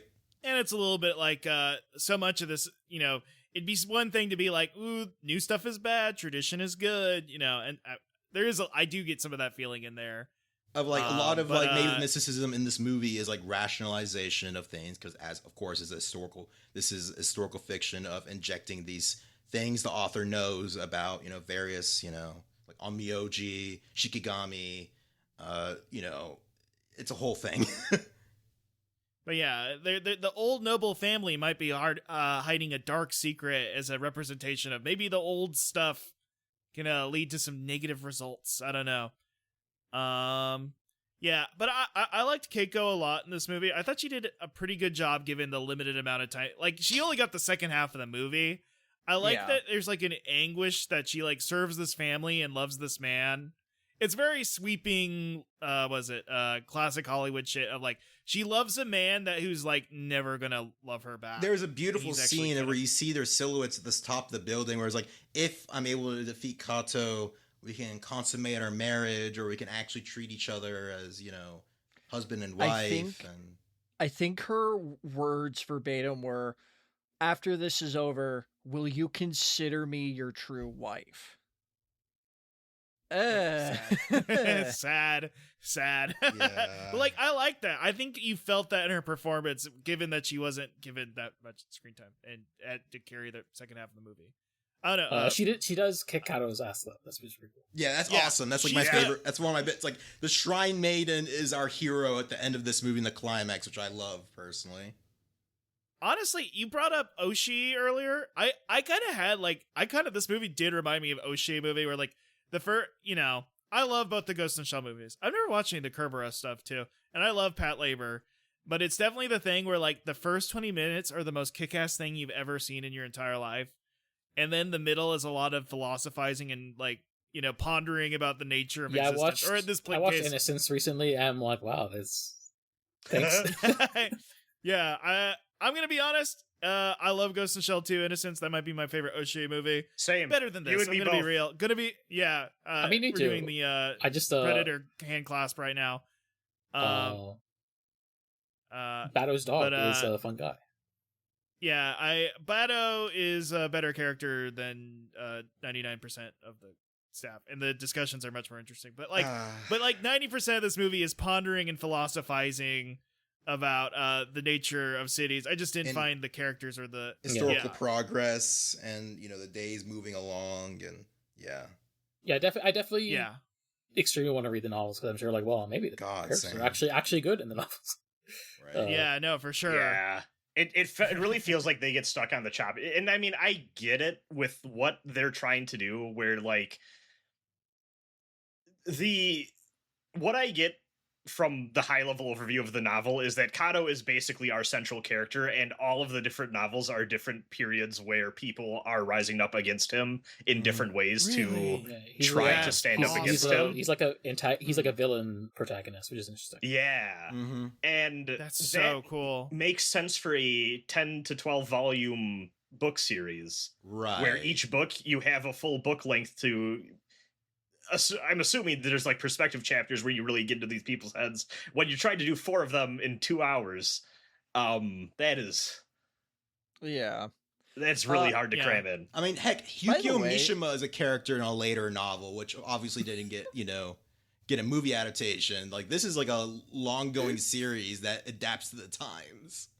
By the way, 10 volume series, 12 2 volumes. years. This guy, that's, I don't know. That's insanity. Yeah. Like that. Like over the period of 4 years, I guess. I don't know. Yeah, I wonder how long they are. Because if they're short, maybe if they're like digest books. Yeah, maybe. I'd be curious. Possibly, because I looked into it a little bit. They were published in a magazine, like a magazine. Oh, So, like- Sort of okay. like War of the So- Worlds was, radio or like serialized or Yeah, so they were they were in like regular like I don't want to say like traditional prints, but like magazines for like the first like chunk, and then it got collected into the volume series. But even then, like if it starts like it started in 1983 and like finished in 87, that is still Yeah. such a short amount of time to be publishing 10 volumes of a full like written work, not illustrative. Well, like yeah, none of that, like just that's crazy. work ethic. Go Burr. I don't know how else to say Yeah. it. Like that's not even saying that. I don't even know like how long the average volume of this series is either. I so found like for all I know, a store page for the first volume, and apparently that one is 232 pages, which is all It's right. when you decent put them out, but not together, terrible. that's a It's a doozy. that's a lot of pages for 2 years if they're all about that Yeah. length.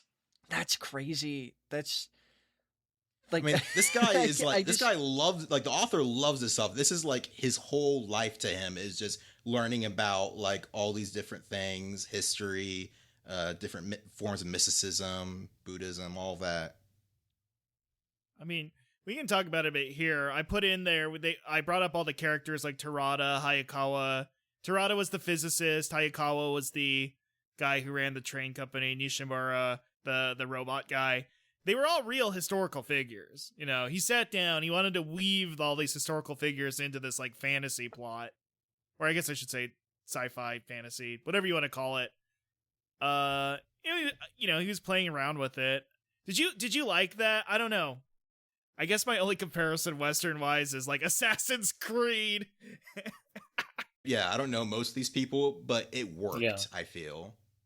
I like the vibe. Yeah. It's cool. I think it's kind of neat in the sense that this movie is very engaged in taking a look at how all of these different components and facets of a society come together. So when you Yes. have different like figures coming together to represent each of those different angles on things and how they get involved, I think that's kind of fun. Right. Yeah, It's just yeah, this yeah. movie is stuffed and ambitious. What they should do is Yeah. reboot this and make it like A TV like- drama, like for streaming. I Yeah. thought that too. Now that would be a good idea. What I'm thinking is they do the Avengers, Oh. where Nick Cage is getting like Masanori Mr. Kato will return. And Yeah. it's funny you say that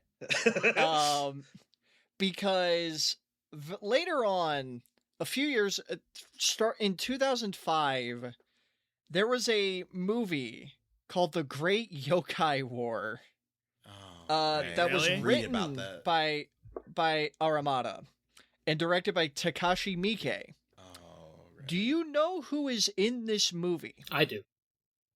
I do not. Because Uh, I did research on the movie because I was like, I recently did a Gamera project, so I was looking at the other Dai movies, and this is kind of technically a reboot of Dai's yokai trilogy from the 60s. Mhm. And then I saw a certain character was in this movie. I was like, huh? Yeah, What are you doing there? Kato's in that movie. Oh, that's Wait, fun. what the fuck? That's crazy. Not only is he in that movie, he is in the sequel. And the sequel is a combination of so many, like, not only yokai, but different worldwide, like, monsters. Yeah, Daimajin is also in there- the movie.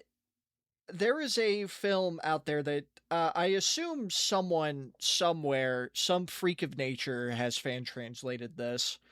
And where Count Dracula shares shares screen time with Yasunori Kato. This is making you at think some of like the point. What the ultimate fuck? showdown, like getting off the white and getting off.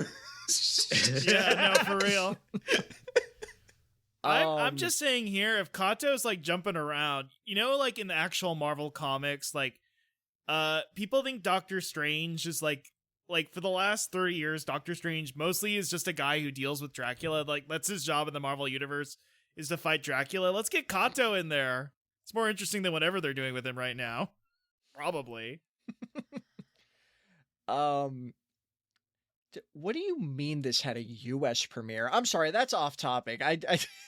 Why? How did this That's make probably it where over this the- shitty localization name came from. Tokyo, the last Megalopolis, or Dune Megalopolis, or whatever the fuck. Yeah, I think No, I mean the Yeah. Great Yokai War. Oh, the Great Yokai War. I mean, Oh. yeah, it's a What do Takashi you Miike mean? movie. It'll get an international release. Why not? Okay. Anyways, you know what? Going back to the historical figures that are in this movie, do any of them outside of like I'm sure they have like an actual name, but I'm gonna call them gremlins. The gremlins in like the tunnels. Do any of the historical figures actually interact with the more like fantastical elements of Yes. the story? The guy who made the robot punches one in the face when they're trying to get the robot Right. down the track. That's right. Yeah, right. But I mean like outside of the gremlins, like are any of them aware of who Kato is? let me go to Wikipedia. Oh, I don't. Because that I think is even more kind of fascinating about this, where a lot of the like fantastical elements that happen in the movie going through are one example from Wikipedia. To do this, he attempts to kidnap Yukari Tatsumiya, the descendant of Masakato, to use as a medium to communicate with his spirit. However, his plans are brought to attention of the Shimikado by Kota Rohan, who has his own Wikipedia page because he is an author from real life. Right, Okay. exactly. So there's one- Blue okay. links everywhere. Blue links everywhere here.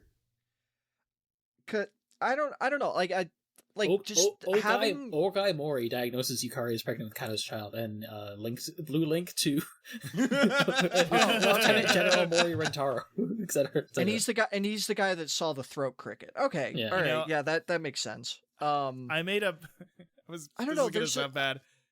Oh. Is this guy evil Forrest Gump? Is Kato evil Forrest Gump? He's just meeting all the famous historical figures and doing evil shit.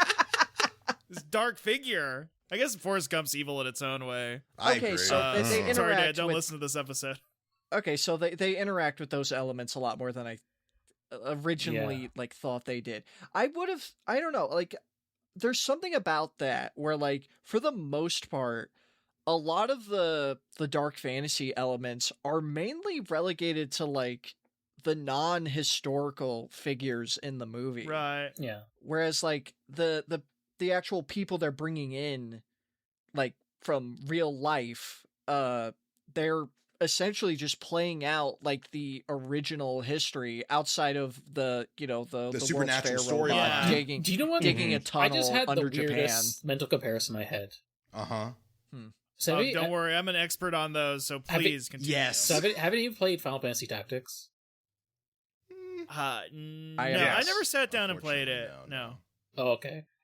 Because basically the framing device of that game is like it's a historical retelling where like, oh, the history says that the hero of this era was this king, but actually there was this person who was branded a heretic who is the real hero, and basically the plot of the story is the protagonist goes around in this middle of the Civil War and gets wrapped up in like magical church conspiracy bullshit fighting demons, and meanwhile his former best friend goes and does the Game of Thrones stuff to become the king off screen. Right. No, I know a lot of folks who that's like their favorite game of all time, so it's definitely gonna need to sit down. But yeah, the It's a good historical game. perspective stuff. But yeah, it's 'cause, kind of like reminding me like, oh yeah, there's this demon stuff happening, but then we get like in our real life we have the real history with these Yeah, guys no, who the are like real side shit's going characters in on. the movie. It's Yeah. really cool that the main villain's power source gets turned off because someone blew up a robot underground. no, for sure. Yeah. Yeah. Isn't that awesome? I And get it. I love that the feng shui guy, like after getting blown back by what looks to be a multi-city block wide level explosion, he just says, "Was that divine intervention?" Yes, Yeah. in its weird way, but it's also man-made. Well, okay. Well, I see. Like I said, this movie goes through things so fast. Maybe the book hit it better, or maybe the later books would go into it more. I was kind of like, well, how does this like coherently line up between it's like the family melodrama and then the melodrama of the building of Tokyo. How do these tie together? And then the movie kind of just raises its hand and goes, I don't know. And at the up to your own very will. end ties it at the maybe, yeah. Yeah. Like these are like I guess this the might only as well thing be plot A, plot B, and you know, you switch back and forth between them where it feels like it's one plot line, but really isn't one plot line. Yeah. I would say like the one parallel I drew, and I wrote this down somewhere on my phone, it was like the feng shui expert almost is more like a real scientist than the Terada the physicist, who's like Terada is so hell bent on his like physicist he can't like make heads or tails about the demons who are in this universe are very real, whereas the feng shui guy is like running like geomancy tests. He's doing scientific method. I don't know. I thought that was kind of fun. Putting statues in the middle of the street. Yeah, you got that thing in the street that has it's like tracking like you know, almost like an earthquake like, you know, meter, right, Richter scale shit, but it's for I think Keiko shit. meets him because he's just like moving a Buddha statue around. And he's like, "Don't worry, I'm doing this to fight the demons." And then right. He even I think like the you know the little girl passes by him and like it goes crazy, the little meter. Right. And it is just very funny that he's like, oh, actually knowing about all the stupid old bullshit, all this old Onmyoji stuff and ley lines and geomancy, that's actually really smart and good. Like the author of the book knows quite a bit about. Yeah. Speaking of which, that reminds me, he's great. There's a fortune teller guy who just kind of exists. Yes, I missed him.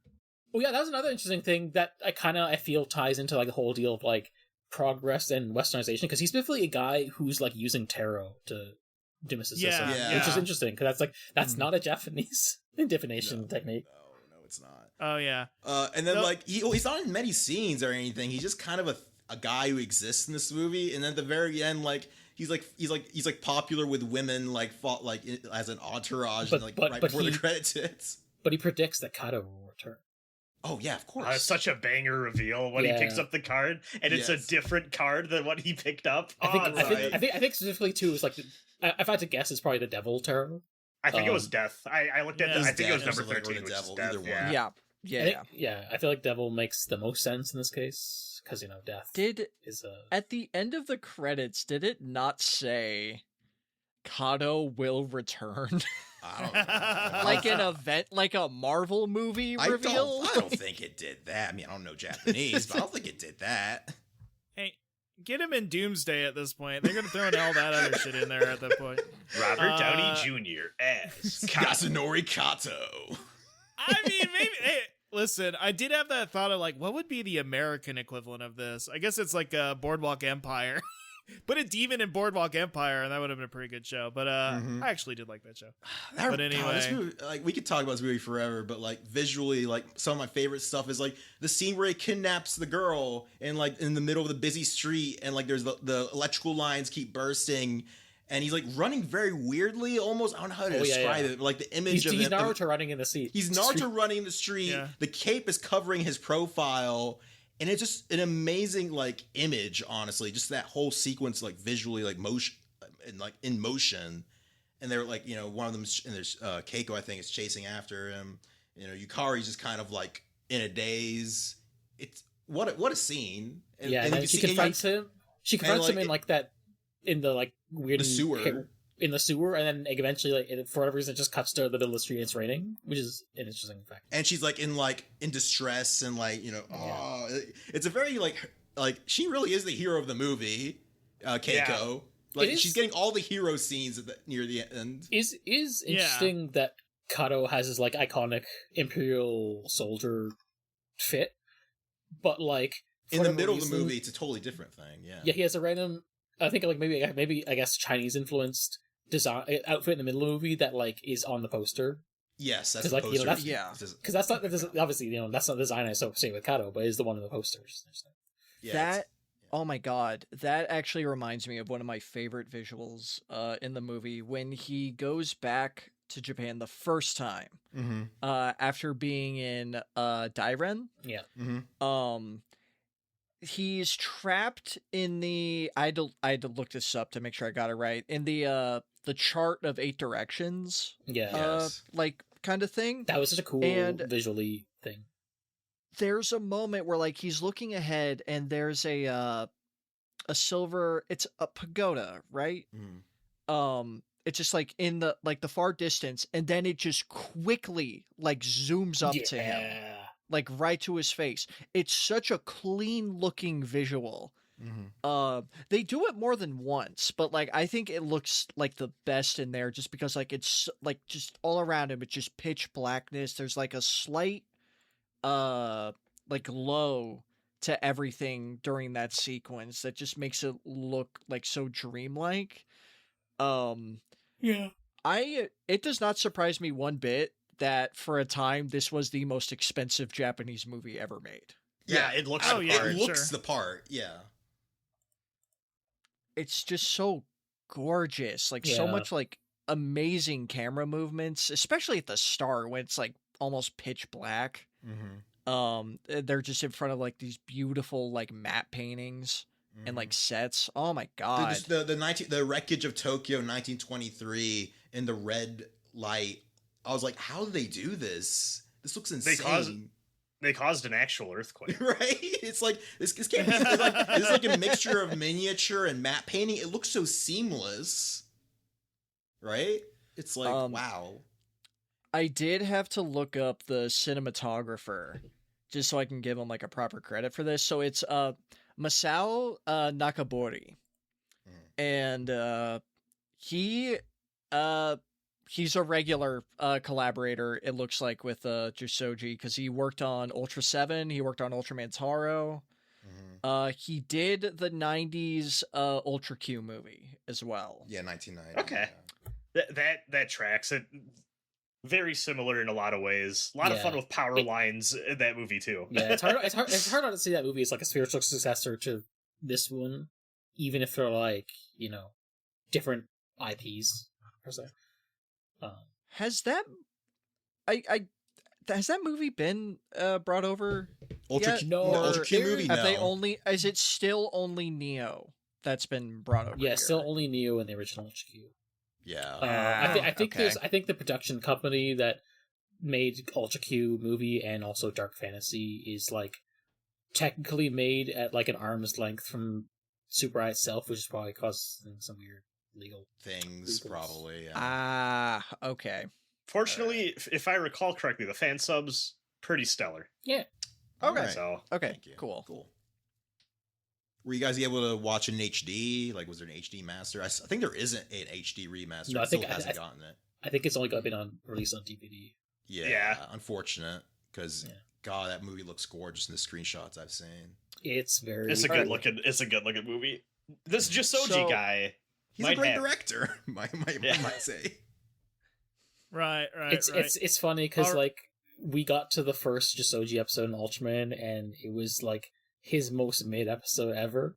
Right. And then The meanwhile, Pearls Brad, episode, yeah. yeah, the Pearls and meanwhile, episode. Brad was telling us like, yeah, he's known for his distinctive auteur visual style. We're like, what the fuck is he talking about?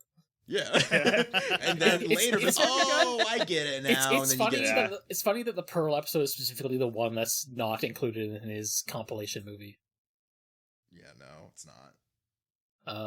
So- Good because he don't watch it. It's not a good episode, IMO. Yeah.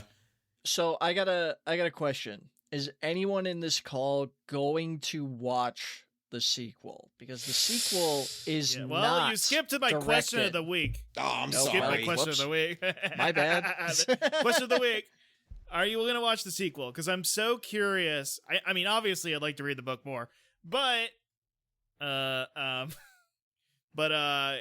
does it get grimmer? Because it does. I mean, that period of Japanese history, it does get. Maybe from some perspectives, maybe people are much more into it. I guess some modern audiences in Japan who run more conservative be like, actually, it's epic and badass that period of time. But I think for us, is like, will it get grimmer? Will it get darker? Is Kato influence going to grow? I don't know. I'm so curious about it. Well, Yeah. I've taken a look at the book titles, and book 5 is called Advent of the Devil. Oh wow, great. I think things go great for him. Hey, I think Mel and I talked. We're probably gonna we have the sequel penciled in. Yeah, we we're- were we're penciled in curious. with red for our Decortori stuff because we were originally gonna do this as a Decortori anyway, and then you were just like, oh, we may as well do.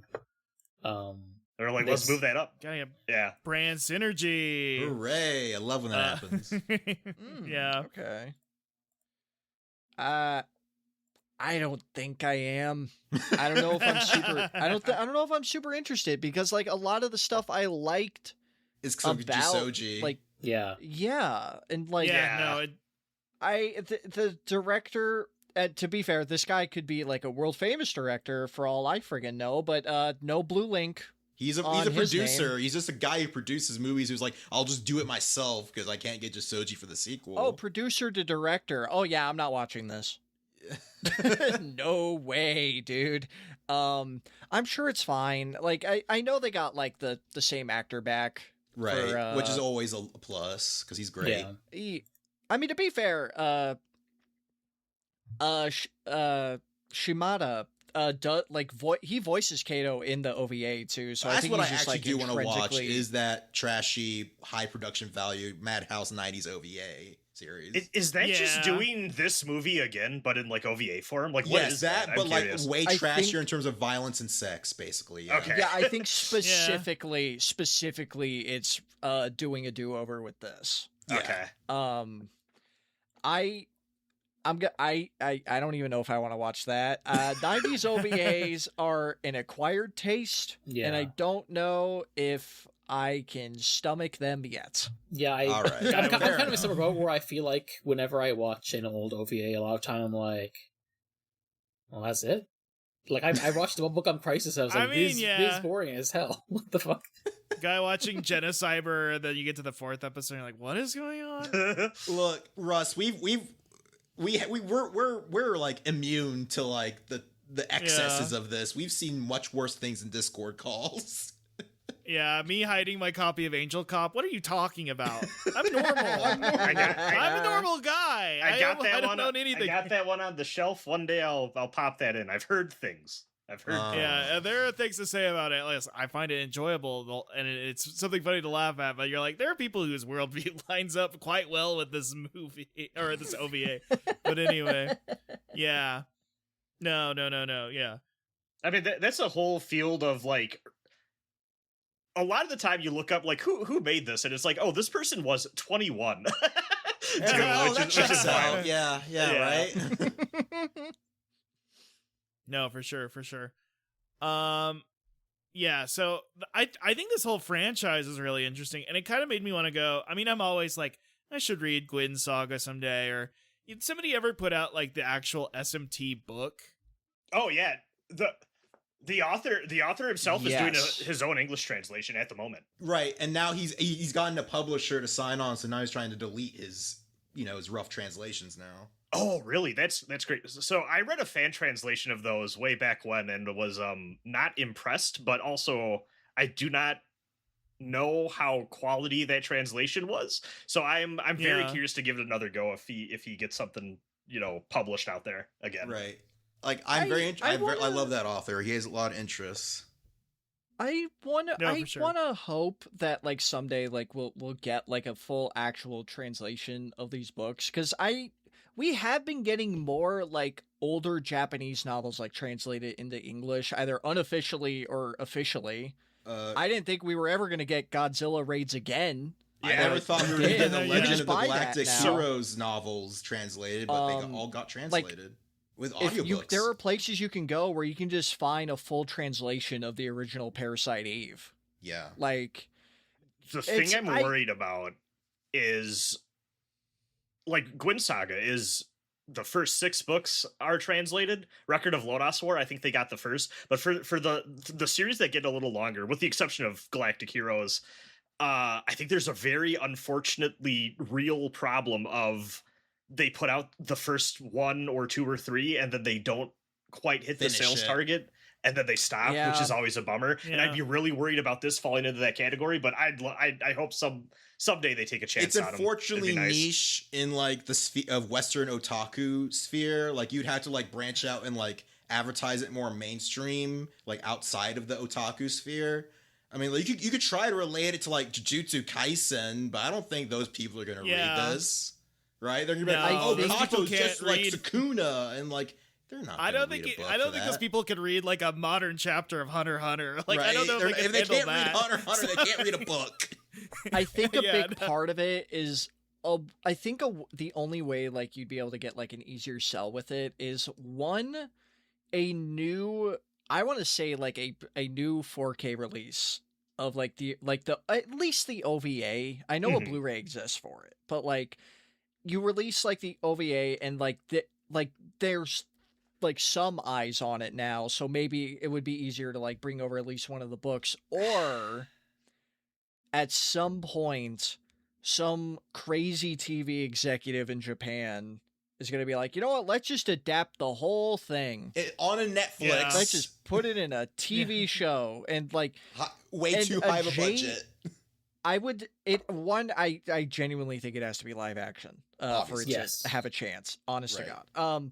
But if they do that, because there is a market for J dramas Right. in at least, like, not even like in English speaking territories, I would say like in Everywhere. most like areas of the world, that would get more eyes on it being a book adaptation, Mhm. and I think that would be the best chance Right. to localize the series. Definitely.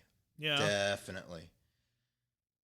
It Happened wouldn't with hurt if Witcher. it would be if it wasn't stuck inside Media Blasters, which again, I respect them for getting this stuff out, but you know, they aren't like, they're niche. Media Blasters is niche. Their whole thing is You feel dirty niche. buying a Media Blasters release. Like if this got like the Criterion Collection Prestige, or was like, you know, gave a big role in a Discotheque Day stream, Yeah. maybe more people Arrow pay Video. attention to it. I I got some beef with Yeah. this release in the sense that this was a copy fresh out of the shrink wrap, and then the Blu-ray like didn't really work great for the last fourth, so I had to finish the rest of it on Tubi. Oh, speaking of That was a bummer. messy you know what? watching, go ahead. I will say this.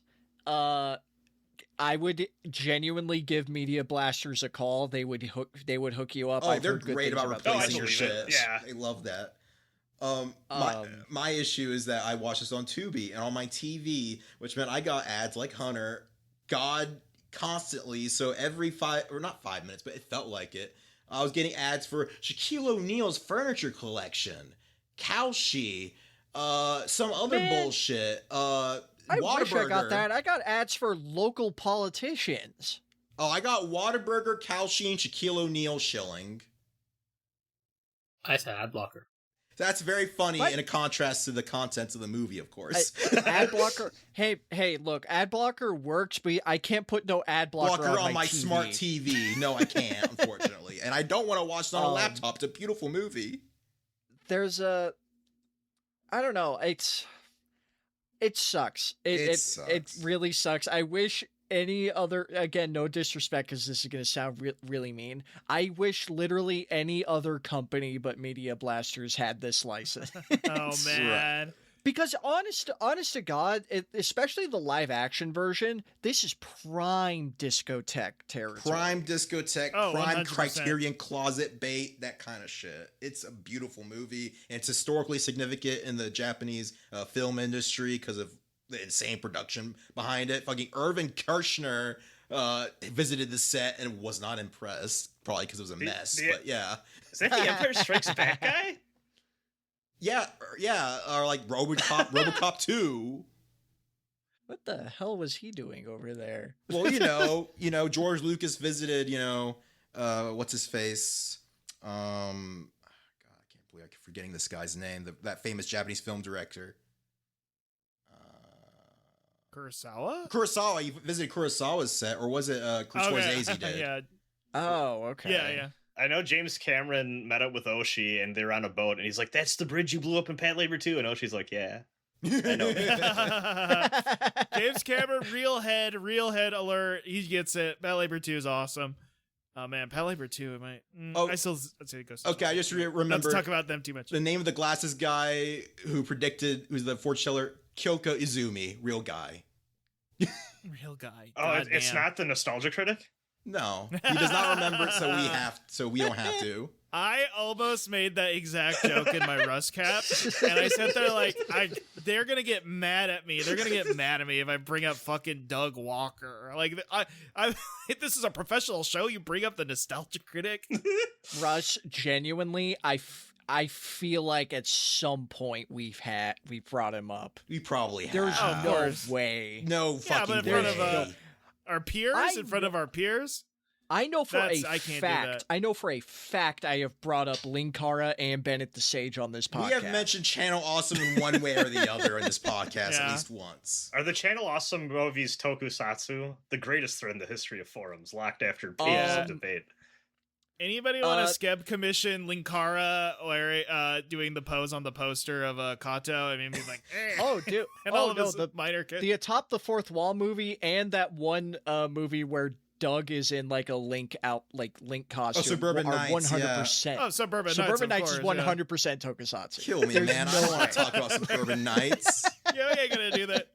I got a I'd have to Power be like paid just to Power talk Rangers about or that. We Beetleborgs don't do shot that down. here. Anyway, so we're probably gonna wrap things up. Yeah, Nell definitely. or Brad, is there anything you're interested in sharing before we do the whole plug zone? Anything you want to go into the movie? I think this was a pretty substantial discussion. I'm all discussed out. I think I covered everything. You're disgusted.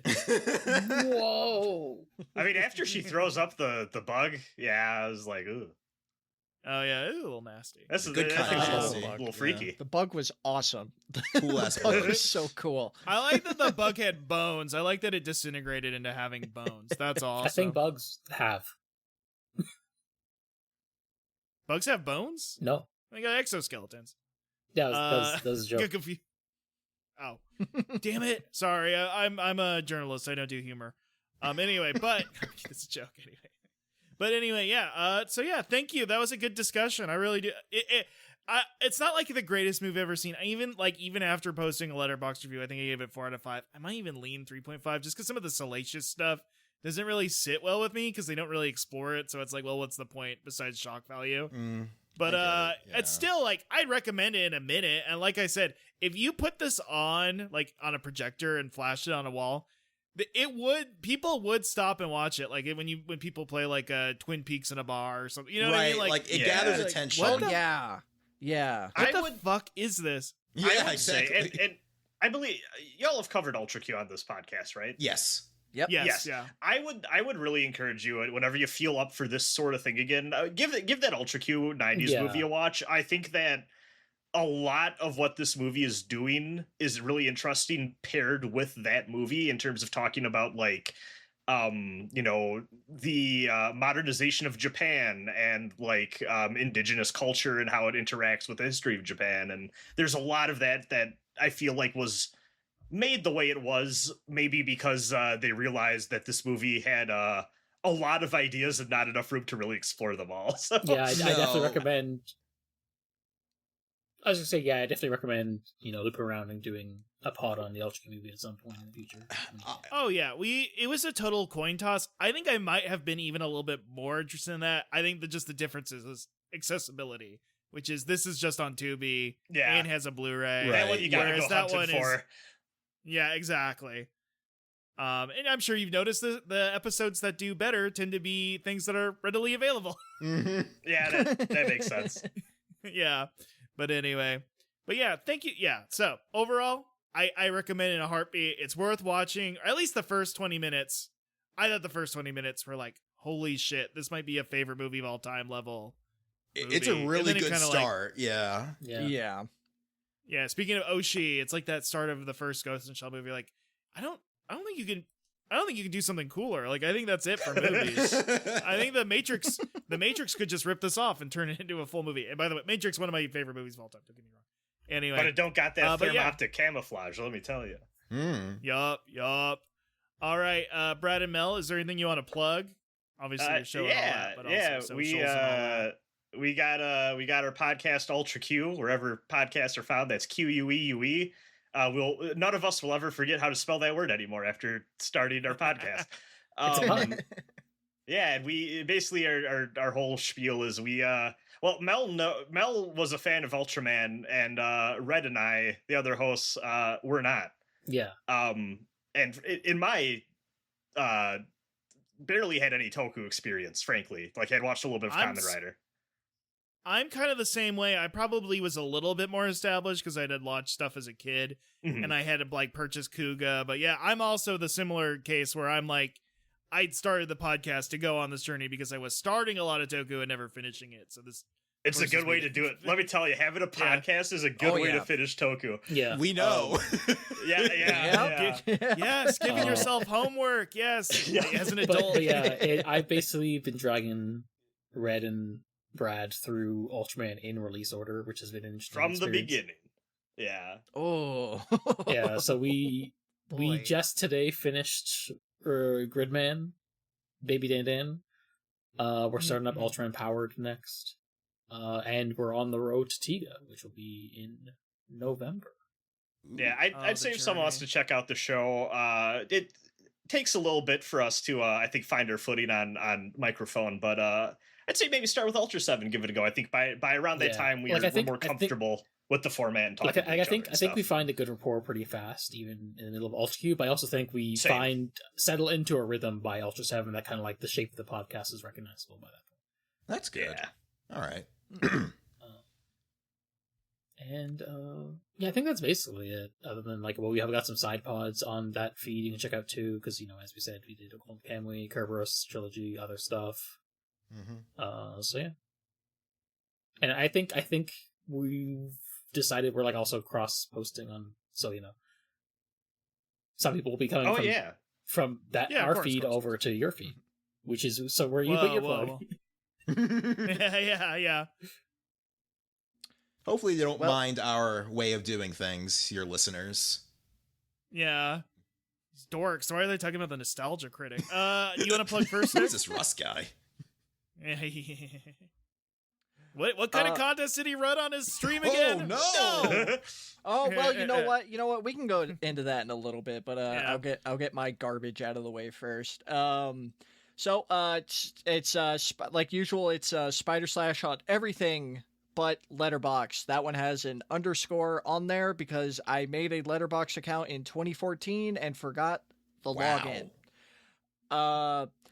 I'm trying to work on a video on YouTube this month. I put out an update video that said I was going to be putting something out this month, so I better do that. Otherwise, I will delete my channel. Typically, at the end of my plugs, I always try to say like what I'm going to be watching outside of the podcast. Whether or not I do watch it doesn't matter. You don't need to know that. Our listeners don't need to know about my personal life. But my watch of this week will be the Beastie Boys music video Criterion DVD. That's crazy. I saw you pick that up in like a weird like library sale. What was it again? It was just the Criterion 50% off sale. Oh wait, it's like, available. That's it. Oh, yeah, no, it just sold through them. It's only on DVD, and it's the only release they've ever done that is just music videos. Oh, that's wild. Weird.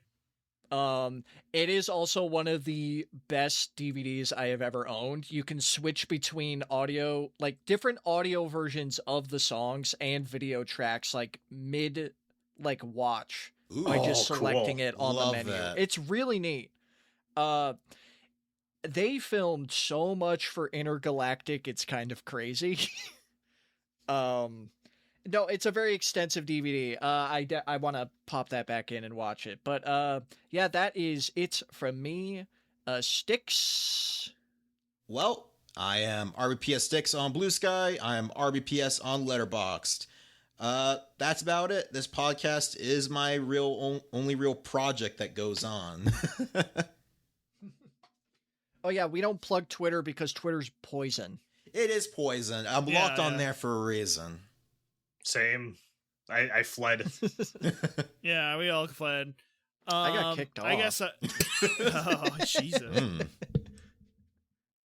You probably said something like socially conscious and caring, and they were like, "Get out of here! This is a nightmare zone. This is the." I insulted Elon by adding him, and then I got banned off the website for 2 weeks. Yeah, that does damn. it. That about yeah. does it. I'm the one who's the content freak. I got too much shit. I have my other podcast, Hogcast Speedy Delivery, the #1 independent Sonic Pizza podcast on the planet. It's just me and my friends' gag podcast that we've been doing for close to a decade, and I'm like, I don't even know what the premise is anymore. But we've lost it. But hey, check it out if that sounds interesting to you. God, it's chaos. But and then I do stream every Saturday, Clam in the AM with my PNG tuber LP Clam. We do a lot of weird theme stuff, a lot of retro stuff, a lot of yelling at me for not being able to play games for 12-year-old stuff. Recently got yelled at for doing poorly at the Peter Jackson King Kong game, speaking of Lord of the Rings, which you brought up earlier. Yeah, so every Saturday, usually Monday, unless things get canceled. But yeah, LP Clam. I think that's actually my Blue Sky handle. Well, yeah, it is. It's my Blue Sky handle. It's lpclam.neocities.org. But hey, it's all fun stuff. I recommend it. My chat's very friendly. We try to include new people. So if you're like, if you get up early on Saturday having your cup of coffee and want to watch a man yell about, there is a button there. I do have a redeem to punch me if you're interested in that. So if you don't like the content itself, I recently had a stream where some people misinterpreted my content in a way I'm not happy about. I mean, it was the Fan Appreciation Festival, okay? The FA Plus contest. Oh. Some people saw the FAF contest and thought it was something else that was quite ridiculous. I don't understand where these people are coming from, but Russ, I'm among smart people.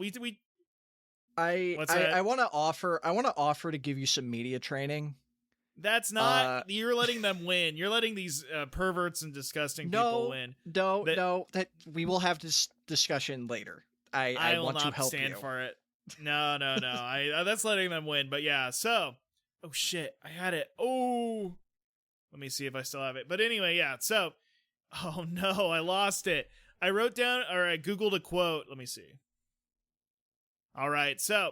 Signing off, everybody. Of course, we always end with a badass quote from whatever we're watching. So we also have to tell you guys about what we're doing next.